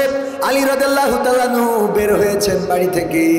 আল্লাহর নবী বললেন, ওগো ফাতেমা, যদি আলীর কাছ থেকে ক্ষমা না চেয়ে নিতে পারো, তাইলে পরকালে তুমি আমার কন্যা এই পরিচয় দেব না, কারণ তুমি তোমার স্বামীকে কষ্ট দিয়েছো, তুমি তোমার স্বামীকে ব্যথা দিয়েছো, তুমি তোমার স্বামীকে এমন কথা বলেছো যেই কথায় তোমার স্বামী কষ্ট পেয়েছে।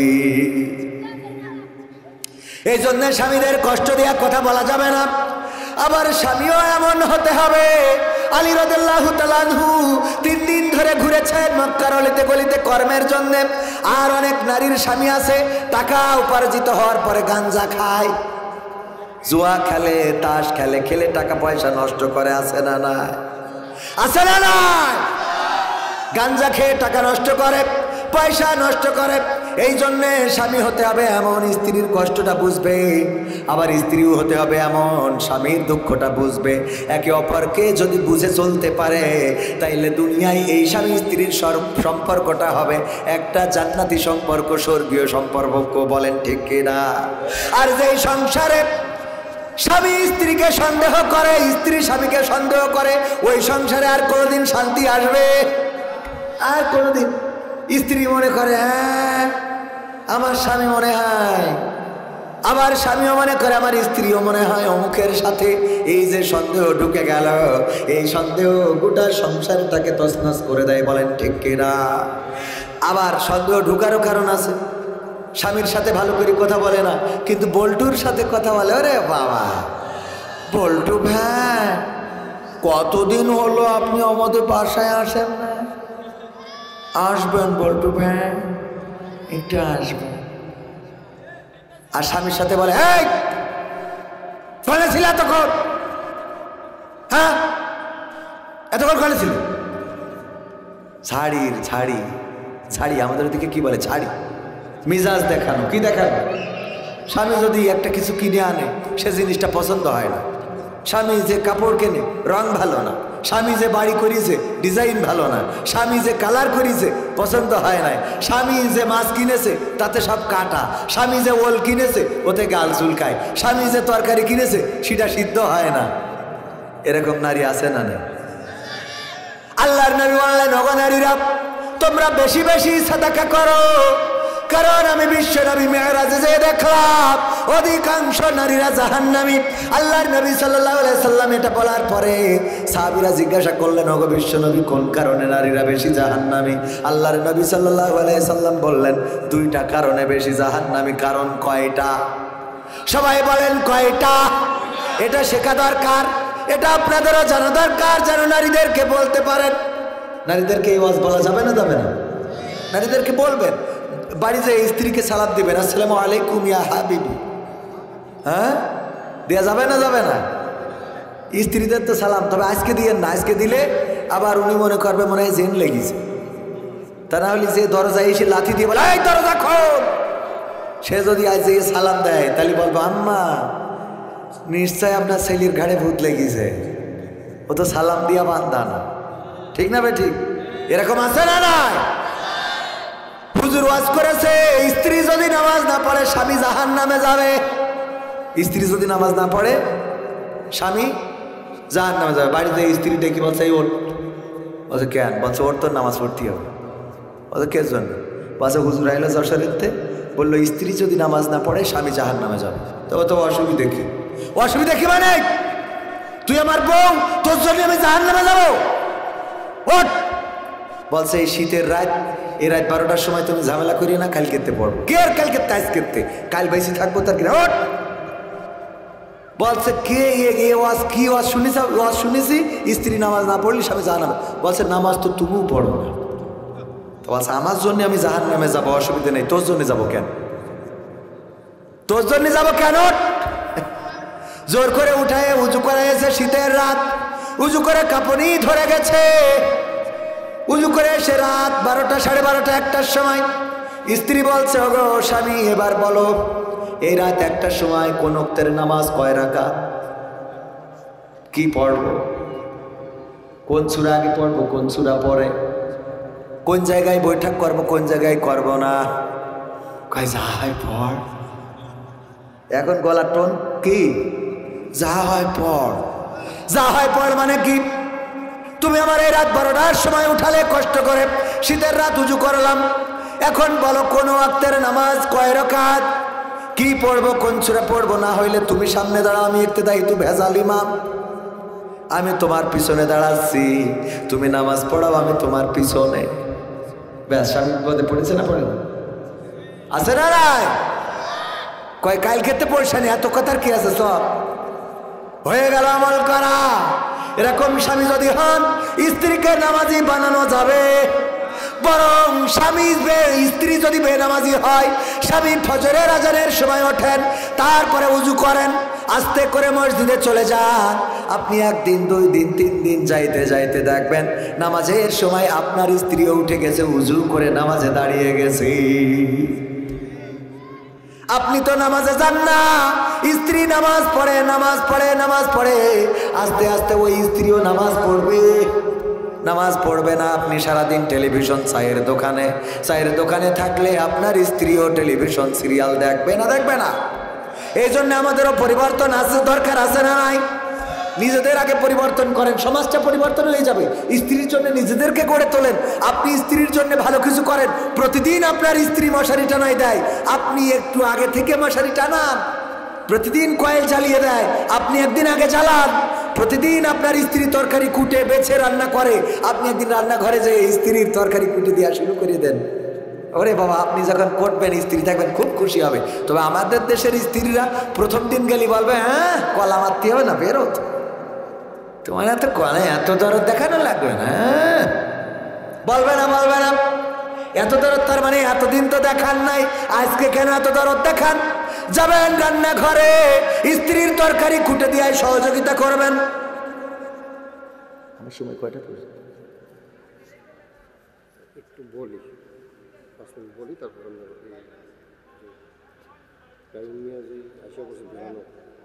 আধা ঘন্টা লাগতে পারে সর্বোচ্চ 25 মিনিট। আরেকজন যিনি আছেন আমি আরও পরে আসবো, এই কারিয়াবুল টাইম নিয়ে আসছি। আমি ফায়াদ একটু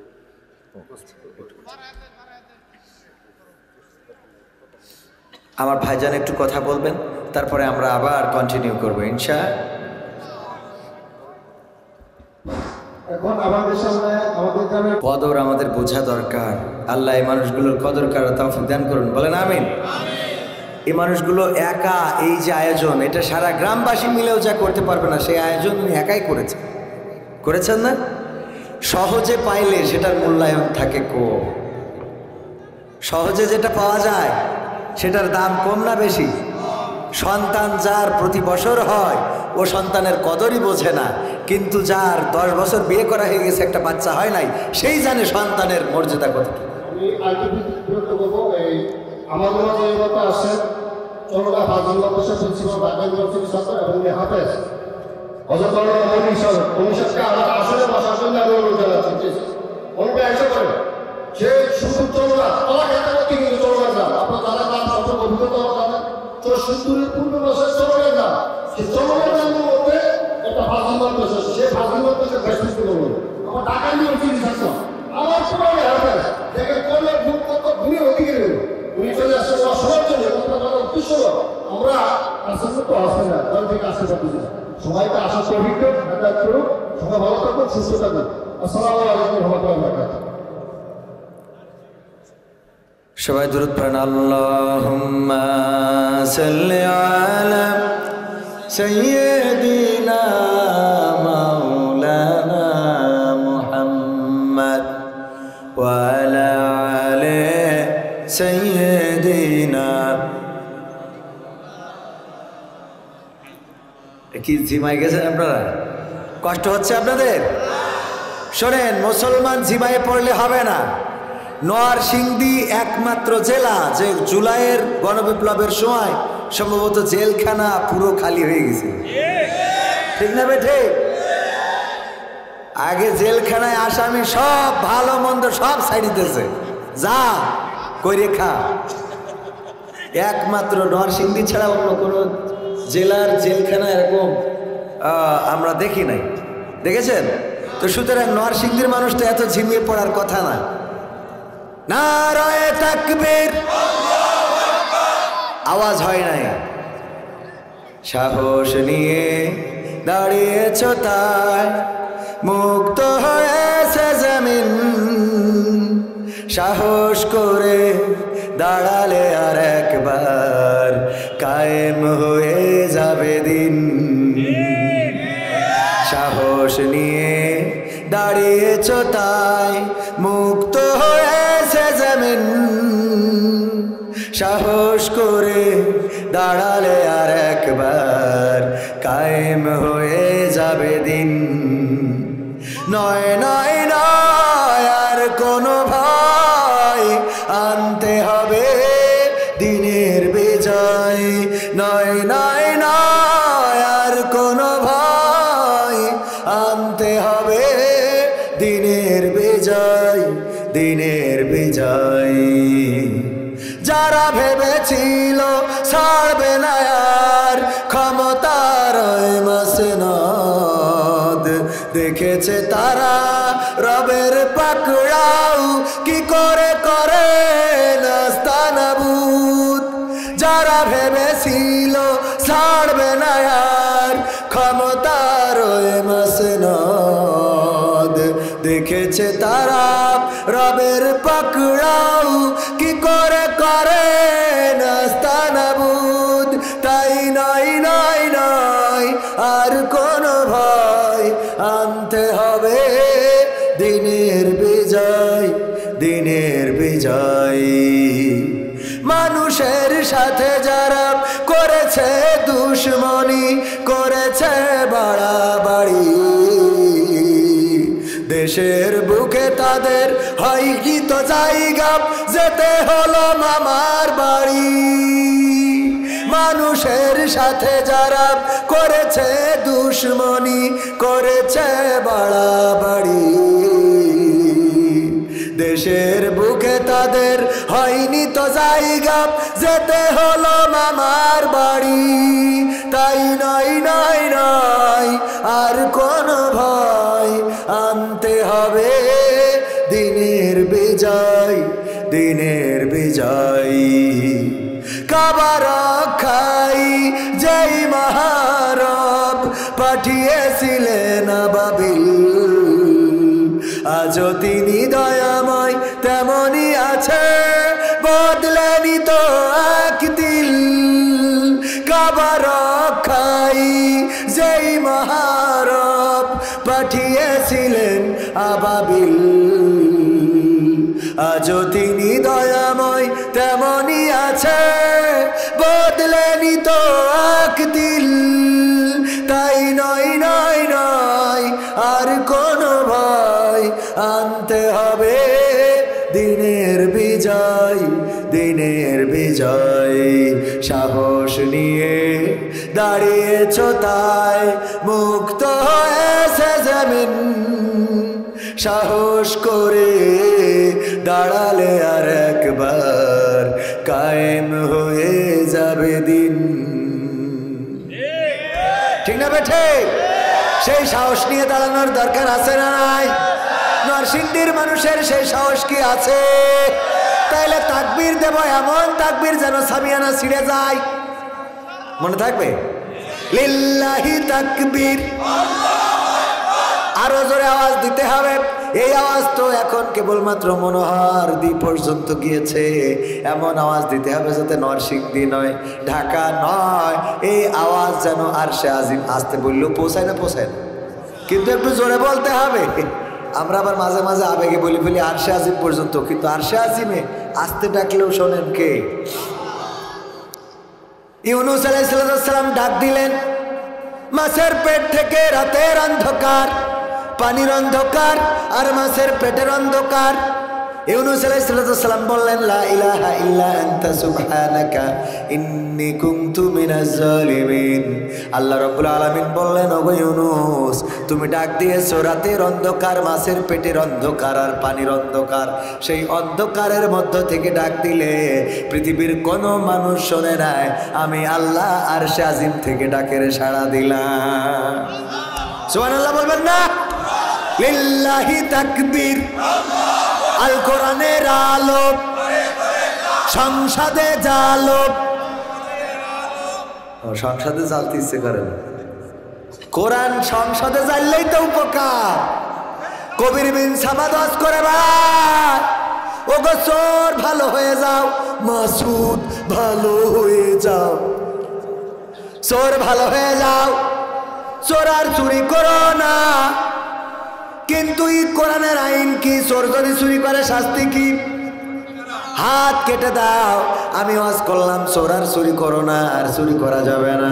যত ওয়াজ করি না কেন, চোর বাড়িতে যাওয়ার সময় যেখানে খেজুর গাছ শীতের সময় রস কাটার জন্য গাছি কেটে রেখেছে, ওই রসের ভাড় খায় তো খায়, ভাড়ের রস খেয়ে আবার ভাড়টা উল্টে থুয়ে তারপরে চলে যায়। ও কি ওয়াজে বন্ধ করা সম্ভব? ওয়াজ করে দিলাম যে এটা কি করবা। আমার ওই যে মুরব্বী হুজুর পীর সাহেব, কি জানো, মুস্তাক ফয়েজি সাহেব, দেখেন মুখস্থ আছে নামটা, আমি মাঝে মাঝে ভুলে যাই।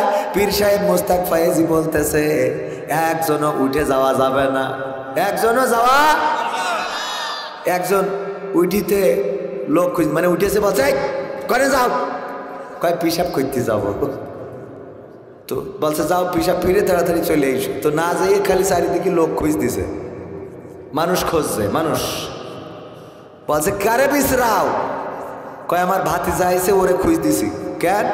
মানে যখন যাচ্ছে পিসাব ফেরার জন্য, তা বলছে লাইটটা থুয়ে তো পিসাব ফিরতে যাও। তো ভাতিজারে বিশ্রায়, ভাতিজারে বিশ্রায় কেন? বলছে লাইটটা ভাতিজার কাছে দিয়ে যাবো যাতে ও বাড়ি নিয়ে আসে।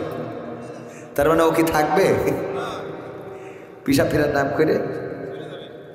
ও গো আমার ভাইরা, এই যে চলে যাওয়া আজ করে সামনের পরে তাই মানানো যায় না যে বসে থাকেন, ও বিশ্রায় যে লাইট দিয়ে চলে যাবো দরকার নেই, হুজুর পাশে লাইট থুয়ে যা, তুই পিসা ফিরে যাবার আসবি তার গ্যারান্টি কি, লাইট রেখে তারপরে যা। ও ভাতিজারে বিশ্রাচ্ছে, ভাতিজার কাছে দেবে যাতে ও নিয়ে আসে, ও চলে যাবে। ওয়াজ সামনের পরে অস্বীকার করতেছে, এটা দিয়ে কি সোজা করা সম্ভব? এই সোজা যদি করতে হয়, চোর যদি চুরি করে কোরআনের আইন অনুযায়ী হাতের কবজি কি কেটে দিতে হবে। কবির বিন সামাদের যদি হাতের কবজি কাটা থাকতো, আর এসে যদি বলতো ভাইয়েরা কেউ চুরি করবা না, চুরি করা গুনাহের কাজ, চুরি করলে কোরআনের আইন অনুযায়ী হাতের কবজি থাকবে না। আপনারা বলতেন হুজুর আপনার হাতের কবজি কই? আমি বলতাম আমার দেশে একবার আমার আব্বা আগ কুইশাল গ্যান্ডারি লাগাইছিল, ওই মেশিনের মধ্যে আগ ঢুকাতে ঢুকাতে হাত ঢুকে রস হয়ে গেছে, গুড় পাটালি হয়েছে। আপনারা বাড়ি যাওয়ার সময় বলতেন যাই বলেন তাই বলেন, এই মাল কিন্তু যশোরের সোর্স ছিল, ঠিক না বেঠে? এই মাল কি ছিল? যশোরের চোর ছিল। এখন বড় আল্লাহওয়ালা হয়েছে, হুজুর হয়েছে, চুরির বিরুদ্ধে ওয়াজ করে। কোরআনের আইন অনুযায়ী যদি হাতের কবজি কাটা হতো, কোনো ইমাম, কোনো মুয়াজ্জিন, কোনো মেম্বার, কোনো চেয়ারম্যান, কোনো আল্লাহওয়ালা, কোনো মাওলানা, কোনো মুফতি, কোনো সংসদ সদস্য, কোনো মন্ত্রী যদি চুরি করতো, হাতের কবজি কাটা থাকতো, এর আর পরের বছরে বা পরের সিজনে কেউ কি ভোট দিত? ভোট দিত? আবার চোরেরাও চুরি করতো না, কারণ চুরি করলে হাতের কবজি কাটা, মেয়ে বিয়ে দেবে, মেয়ে বিয়ে দেবে। পাত্রী দেখার জন্য এসেছে আমার ভাইজানেরা ঢাকা শহর থেকে। বিআই সাহেব আসসালামু আলাইকুম, উনি হাত বাড়াই দিলে বুসাহাত বললো বিআই হাতের অবস্থা কি? কয় বিআই বলবেন না, একবার হাতে ইনফেকশন হয়েছিল, ডাক্তার কেটে দিয়েছে। কয় বিআই এখন যাই বলেন তাই বলেন, বুঝা শেষ, আপনি কিন্তু চোর ছিলেন, ঠিক না বেঠে? তার মানে মেয়ে বিয়ে দিতে হলো এই হাতের কবজি, আর কি রাখতে হলে চুরি করা যেত? চুরি করা যেত না। যদি কেউ জেনা করে, ব্যভিচার করে, আমরা কত ওয়াজ করি, ওগো যুবকেরা, ওগো নারীরা পর্দার মধ্যে থাকো, আর যুবকেরা তোমরা পালসারের পিছনে নিয়ে গিয়ার দিয়ে বেড়ায়ও না। 14 ফেব্রুয়ারি লাইলাতুল ভালোবাসা দিবস, এই দিনে তোমরা দয়া করে যেন উল্টো পাল্টা কাজ করো না। এই ওয়াজগুলো করি ওয়াজ করার পরেও 14 তারিখে যুবক যুবতীদের রাজপথে ভিড় আছে না নাই? পার্কগুলোতে ভিড় আছে না নাই?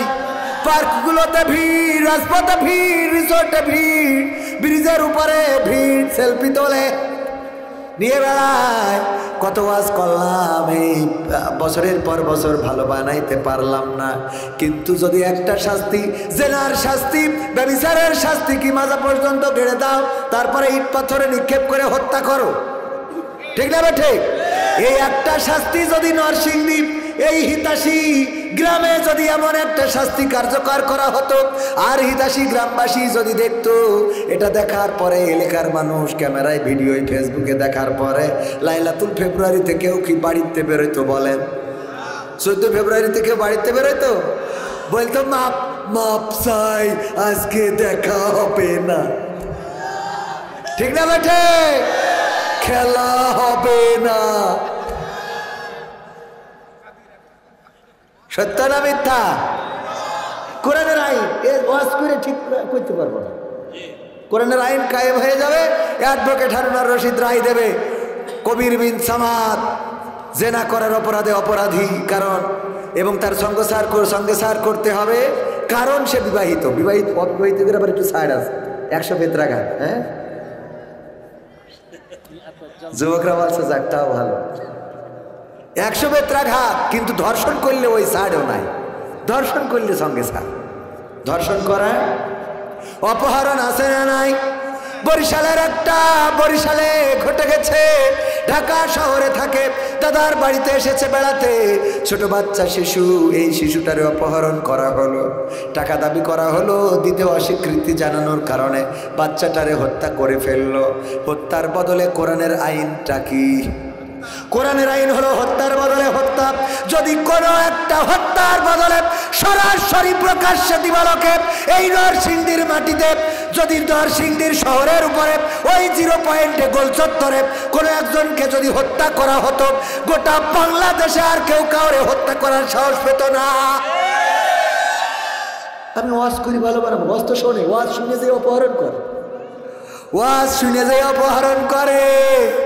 যুবকদের বললাম, গো যুবকেরা, তোমরা প্রেম করো না, ভালোবাসা করো না। আর যুবকেরা এখানতে উঠে যেয়ে বলে, বিলকিস তুমি কনে তোমার জন্য বাদাম কিনে নিয়ে বসে আছে। ঠিক না বেটে? ওয়াজ করে আর কি ঠিক করে? পরকালের ময়দানে ওই দিন আল্লাহ দাঁড় করাবেন, বিপদে পড়ে যাব।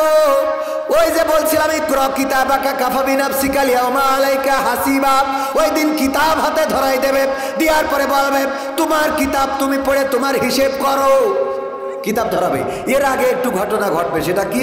আল্লাহ জিজ্ঞেস করবে, আমার বান্দা তুমি দুনিয়ার পরে কেমন মানুষ ছিলে? ও বলবে, আল্লাহ আমি অনেক ভালো ছিলাম, অনেক। আল্লাহ সূরা ইয়াসিনের মাধ্যমে জানিয়ে দিয়েছেন, আল-ইয়াওমা নাখতিমু আলা আফওয়াহিহিম ওয়া তুকাল্লিমুনা আইদিহিম ওয়া তাশহাদু আরজুলুহুম বিমা কানু ইয়াকসিবুন। আমার আল্লাহ বলছেন, ওই দিন পরকালের ময়দানে যখন আমি বান্দাদের জিজ্ঞাসা করব এই আয়াতের বিষয়বস্তু, এই আয়াতের বক্তব্য শুনলে বোঝা যায় যে যখন বান্দাদের জিজ্ঞেস করবে যে তুমি কেমন ছিলে, তখন সে বলবে আমি নামাজি ছিলাম, রোজাদার ছিলাম, আল্লাহওয়ালা ছিলাম। আমার মা বোনদের যদি জিজ্ঞেস করে তুমি কেমন ছিলে, বলবে আমি পর্দানশীল ছিলাম, আমি এমন পরেজগার ছিলাম, যেমন ছিল আসিয়া, যেমন ছিল মরিয়াম, যেমন ছিল রহিমা, যেমন ছিল ফাতেমা, যেমন ছিল সারা, যেমন ছিল হাজেরা, আমি ছিলাম তেমন রে। ফেসবুকের আইডির নাম কি ছিল? আল্লাহ জান্নাতুল ফেরদাউস। ফেসবুকের আইডির নাম কি? জান্নাতুল ফেরদাউস। এই আইডি দিয়ে এমন একটা ছবি লাগাইছে, দুইটা চোখ দেখা যায়, দেখে মনে হয় ওরে বাবা এ যেন জান্নাত থেকে পালিয়ে এসেছে, হুর পরি। অথচ দেখা যায় ওরে যদি কেউ মেসেজ দেয়, সাথে সাথে বলে আমার নরসিংদী বেড়াইতে নিয়ে যাইতে হবে হবে রে।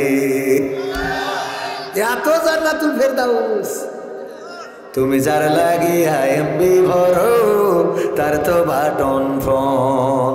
ওরে কেমন করে বুঝবে রে সে, কেমন করে বুঝবে গো সে ডিজিটাল তোর মন। তুমি যার লাগিয়া, তুমি যার লাগিয়া এমবি ভরো, তার তো বাটন ফোন। মেসেজ দিলে সিন করে না, দেয় না তো রিপ্লাই। ভিডিও কলে বলবা কথা, ক্যামেরা তার নাই রে, ক্যামেরা তার নাই। মেসেজ দিলে সিন করে না, দেয় না তো রিপ্লাই। ভিডিও কলে বলবা কথা, ক্যামেরা তার নাই রে, ক্যামেরা তার নাই। ওরে ডিজিটালে যুগ জামানাই, ডিজিটালে যুগ জামানাই, অ্যানালগ তার মন। তুমি যার লাগিয়া, তুমি যার লাগিয়া এমবি ভরো, তার তো বাটন ফোন। প্রেম প্রীতি ভালোবাসা বিয়ের আগে নয়, ঠিক না বেঠে? প্রেম প্রীতি ভালোবাসা বিয়ের আগে নয়। মনের মধ্যে রাখো যুবক আল্লাহ তাআলার ভয় রে, পরকালের ভয়। প্রেম প্রীতি ভালোবাসা বিয়ের আগে নয়। মনের মধ্যে রাখো যুবক আল্লাহ তাআলার ভয় রে, পরকালের ভয়। ওরে তবে তুমি মুক্তি পাবা, তবে তুমি মুক্তি পাবা দোজখের আগুন। তুমি যার লাগিয়া, তুমি যার লাগিয়া এমবি ভরো, তার তো বাটন ফোন। এই কথার মধ্যে মেসেজ আছে না নাই? প্রেম প্রীতি ভালোবাসা বিয়ের আগে করা যাবে না। বিয়ের আগে কোনো মেয়েকে আই লাভ ইউ বলা যাবে না, বরং যে মেয়েটারে ভালো লাগবে দাদারে যে বলতে হবে দাদা, চাচারে যে বলতে হবে চাচা, আপনজনরে যে বলতে হবে ওগো আমার আপনজন, অমুকের মেয়ে আমার ভালো লেগেছে। ছেলে মেয়ে বিয়ের আগে একে অপরের দেখা যায় আছে না নাই? দেখ কয় নাই, বিয়ের উদ্দেশ্যে দেখে না দেখে আপনি কোন কানা খুঁড়া নিয়ে আসছেন না কি নিয়ে আসছেন? হ্যাঁ, দেখার দরকার আছে না নাই? দেখা যায় আল্লাহর নবী ফাতেমা রাদিয়াল্লাহু তাআলা আনহাকে বললেন, ওগো ফাতেমা, তোমার জন্য অনেক জায়গা থেকে প্রস্তাব আসে, কিন্তু আজকে আমি এমন একটা পাত্র তোমার সামনে এনে দাঁড় করাবো, তুমি দরজায় আসবা, পাত্রের দিকে তাকাবা, আর পাত্র তোমাকে দেখবে। যদি পছন্দ হয় মাথা নিচু করে দাঁড়িয়ে থাকবা, আর যদি পছন্দ না হয় তাইলে ঘরের মধ্যে ঢুকে যাবা। কত সুন্দর দেখার নিয়ম। বিশ্বনবী বললেন, ফাতেমা, আমি এমন পাত্র নিয়ে আসবো, আমি একজন পাত্র নিয়ে আসবো, এই পাত্র দেখার পরে তোমার যদি পছন্দ হয় দরজায় দাঁড়িয়ে থাকবা, আর যদি পছন্দ না হয় তাইলে ঢুকে যাবা ঘরের মধ্যে। মাথা নিচু করে দাঁড়াইলে বুঝবো তোমার পছন্দ হয়েছে, আমি তার সাথে তোমার বিবাহের ব্যবস্থা পাকাপাকি করে ফেলবো। আর যদি ঘরের মধ্যে ঢুকে যাও তাইলে বুঝবো তোমার পছন্দ হয় নাই, আমি নবী ওই ছেলের সাথে তোমার কন্যা ফাতেমাকে বিয়ে দেব না। আলী রাদিয়াল্লাহু তাআলা আনহুকে নিয়ে গেলেন, তারপরে ফাতেমাকে ডাক দিলেন, ফাতেমা দরজায় আসো। আল্লাহর নবীর কন্যা ফাতেমা দরজায় আসলেন, আলীর দিকে তাকালেন, রাদিয়াল্লাহু তাআলা আনহুর দিকে তাকালেন, মাথা নিচু করে দাঁড়িয়ে রইলেন। আল্লাহর নবী বললেন, আলী এবার যাও, তুমি যে তোমার বিয়ের সরঞ্জাম জোগাড় করো। আমরা বিয়ের নিয়ম কানুন বুঝি না, আমরা জানি না বিয়ের উদ্দেশ্যে দেখা যাবে, কিন্তু এই উদ্দেশ্য নিয়ে আবার 3 বার 5 বার দেখি বেড়ায়েন না। কথা ঠিক আছে তো? ছেলে দেখতে পারবে, কিন্তু ছেলে দুলে ভাই না, ছেলে দুলে ভাই বন্ধু ওইগুলো দেখতে পারবে না। আবার এখন দেখতেছি কয় ভাবি কিছু মনে না করলে একটু একটা ছবি নিতাম। বাবু কাইন্ডে কিসের জন্য? বলছে গতকাল রাত্রে আমি যে বিয়ে করেছি ওই বউ তোমার এখান থেকে সাইজে গেছে, এই জন্য আমি খুশি হয়ে তোমার এটা দিলাম। আইফোন 16 প্রো, দাম বেশি না কম? 2 লাখ টাকার উপরে, বেশি বা নাকি? ও তো বলে কষ্ট, আল্লাহ এত সুন্দর বর, এই বরের তো আরো 3টে বিয়ে হইলে আরো ভালো হয়। মোড়ক উন্মোচন করেছে, প্যাকেজ খুলে দেখে কিসের আইফোন 16 প্রো ম্যাক্স, তার মধ্যে নোকিয়া 1100 গাডার মারা, কভারটা খালি আইফোন 16 প্রো ম্যাক্স, ওর মধ্যে কি নোকিয়া 1100, তাও গাডার মারা, গাডার দিয়ে বাইন্দে রাখা, ওর মধ্যে একটা সিরকুট লিখা, এরকম সিরকুটি লিখা রয়েছে। এখন কেমন লাগে? এখন তার মানে হলো গতকাল রাত্রি তুই যেটারে সাজাইয়ে দিছিস আমি বিয়ে করে নিয়ে আইছি, ওর তো রাত্রি দেখলাম আইফোন, সকালবেলা উঠে তো দেখি গাডার মারা। 16 প্রো ম্যাক্সের জায়গায় এখন কি নোকিয়া 1100। এবার গান গাওয়া ধরলো, আমি পারি না আর পারি না, আমি কেন মরি না, আজরাইল কি চিনে না আমারে গো, আমি পারি না আর পারি না, হয়তো 2 দিন পরে মরবো, আগে মরলে কি ক্ষতি, ওরে এই দুনিয়ার রং তামাশা বুঝলাম না রে একরতি, ও আমার ঘরের রমণী সে যে কাল নাগিনী, আমারে বাজাইলো 12টায়, আমি পারি না আর পারি না। ঠিক না বেঠে? তবে গানটা পুরুষরা গাওয়ার কারণে সুবিধা হয়েছে যে ও নিজেই আজরাইলকে ডাকে। মহিলারা গাইলে কি গাইতো জানেন? আমি পারি না আর পারি না, আমার স্বামী কেন মরে না, আজরাইল কি চিনে না আমার স্বামী রে গো, আমি পারি না আর পারি না। ওগের হিসেবে বলে ইরা মরি যাক, আমরা দুনিয়ায় থাকবো। ঠিক না বেঠে? ওরা দুনিয়ায় থাকবে, আমরা দূরেই যাই। কয় তুই মরিস না কেন? তোর আল্লাহ মরণ করেন। আচ্ছা কি বলছিলাম? যার নামে যাওয়ার ম্যাক্সিমাম কারণ কয়টা মনে আছে? কয়টা? মাকে নিয়ে একটা গান শোনাতে কইছে, শোনা একটা মায়ের গান শোনাবো। কোন মাটিতে তৈরি রে তুই মা, কোন মাটিতে তৈরি রে তুই মা, কোন মাটিতে তৈরি রে তুই মা, কোন মাটিতে তৈরি রে তুই মা, কত কষ্ট দিলাম তোরে আমি সারা জীবন ধরে, অবধ ছেলে বলে তবু, অবধ ছেলে বলে তবু করলি রে ক্ষমা, কোন মাটিতে তৈরি রে তুই মা, কোন মাটিতে তৈরি রে তুই মা, কোন মাটিতে তৈরি রে তুই মা, কোন মাটিতে তৈরি রে তুই মা। মাটির মতো সহ্য করার প্রবল ক্ষমতা, তবু তোর ঠোঁটে ঝরে মায়ের মমতা। মাটির মতো সহ্য করার প্রবল ক্ষমতা, তবু তোর ঠোঁটে ঝরে মায়ের মমতা। তিন ভুবনের স্বর্গ শুধু, তিন ভুবনের স্বর্গ শুধু, তুই তো আমার মা। অবধ ছেলে বলে তবু করলি রে ক্ষমা, কোন মাটিতে তৈরি রে তুই মা, কোন মাটিতে তৈরি রে তুই মা, কোন মাটিতে তৈরি রে তুই মা, কোন মাটিতে তৈরি রে তুই মা। আবার যদি কখনো মা জন্ম আমি পাই, সব জন্মেই তোর কোলে মা সুখের মরণ চাই। আবার যদি কখনো মা জন্ম আমি পাই, সব জন্মেই তোর কোলে মা সুখের মরণ চাই। আমি মারা যাবার আগে, আমি মারা যাবার আগে মরিস না তুই মা।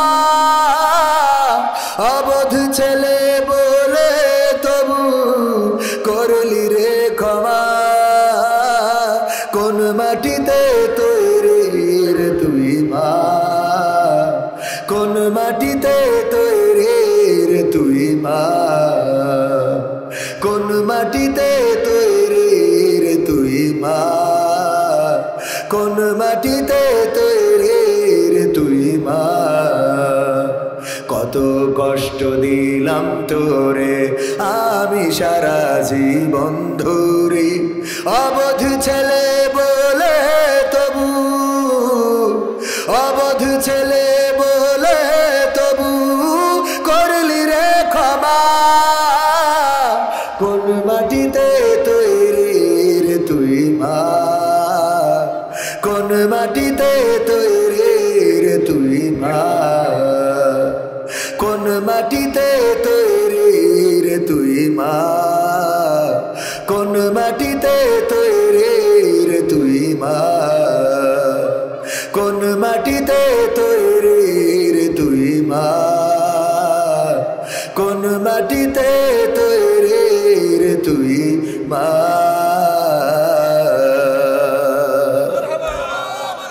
মায়ের মতো আপন কি কেউ আছে? না, নাই, মায়ের মতো আপন কেউ নাই। মা জননী কত কষ্ট করে গর্ভে ধারণ করেছেন, কত শীতের রাত মায়ের পেটে লাথি মারলাম, মায়ের ঘুম ভেঙে গেল, আহারে শুয়ে থাকতে পারে নাই, শীতের রাত উঠে বসে থেকেছে, প্রসব যন্ত্রণা সহ্য করেছে।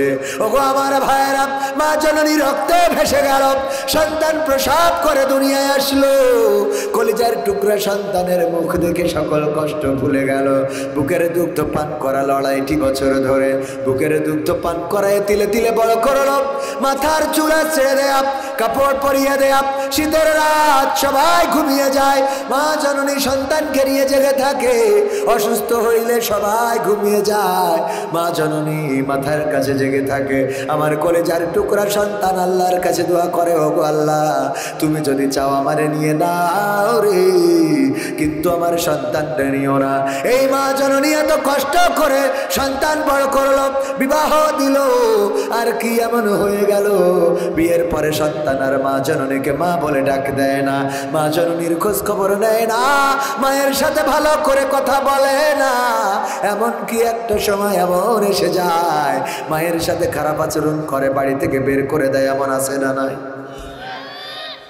মায়ের সাথে এমন আচরণ করা যাবে না, মাকে কষ্ট দেওয়া যাবে না। নকুল কুমার বলেছিল, যারা মাকে ভালোবাসো না তারাই আমার গান শোনো না, যারা আমাকে ভালোবাসো না তারাই আমার গান শোনো না, যারা মাকে অবহেলা করো মায়ের কথা শোনো না, তার আবার গান শোনো না।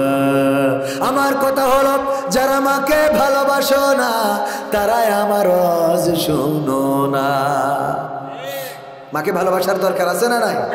মায়ের পায়ের নিচে কি সন্তানের জান্নাত? আমরা মায়ের পায়ের নিচে জান্নাত খুঁজি না, জান্নাত খুঁজে বেড়াই পীরের দরবারে, ওলিয়া উলিয়ার দরবারে। কিন্তু আমার ভাইয়েরা, মা জননী যদি দুটি হাত তুলে দোয়া করেন, আর কোনো পীরের কাছে যাওয়া লাগবে না, আর কোনো মাজারে যাওয়া লাগবে না, আর কোনো দরবারে যাওয়া লাগবে না, আর কোনো হুজুরের কাছে যাওয়া লাগবে না। বায়েজিদ বোস্তামি মা জননী ডাক দিয়ে বলল, ও গো বায়েজিদ, আমার কি একটু পানি পান করাতে পারবা নাকি? বায়েজিদ বোস্তামি তাড়াতাড়ি করে ঘুম ভেঙে উঠলেন, মায়ের পানি পান করানোর জন্য কলসের কাছে গেলেন। কলসের কাছে যেয়ে কলস নাড়া দিয়ে দেখেন না কলসে পানি নাই। বায়েজিদ বোস্তামি তাড়াতাড়ি করে ছুটে চললেন কলস নিয়ে ঝর্ণার কাছে। ঝর্ণা থেকে কলস ভরে নিয়ে যখন মায়ের কাছে আসলেন, গ্লাসে পানি ঢেলে মায়ের শিয়নে আসার পরে দেখলেন যে মা জননী ঘুমিয়ে গিয়েছে। বায়েজিদ বোস্তামি আর ঘুমালেন না, গ্লাসটা হাতে ধরে দাঁড়িয়ে রইলেন মায়ের শিয়নের কাছে।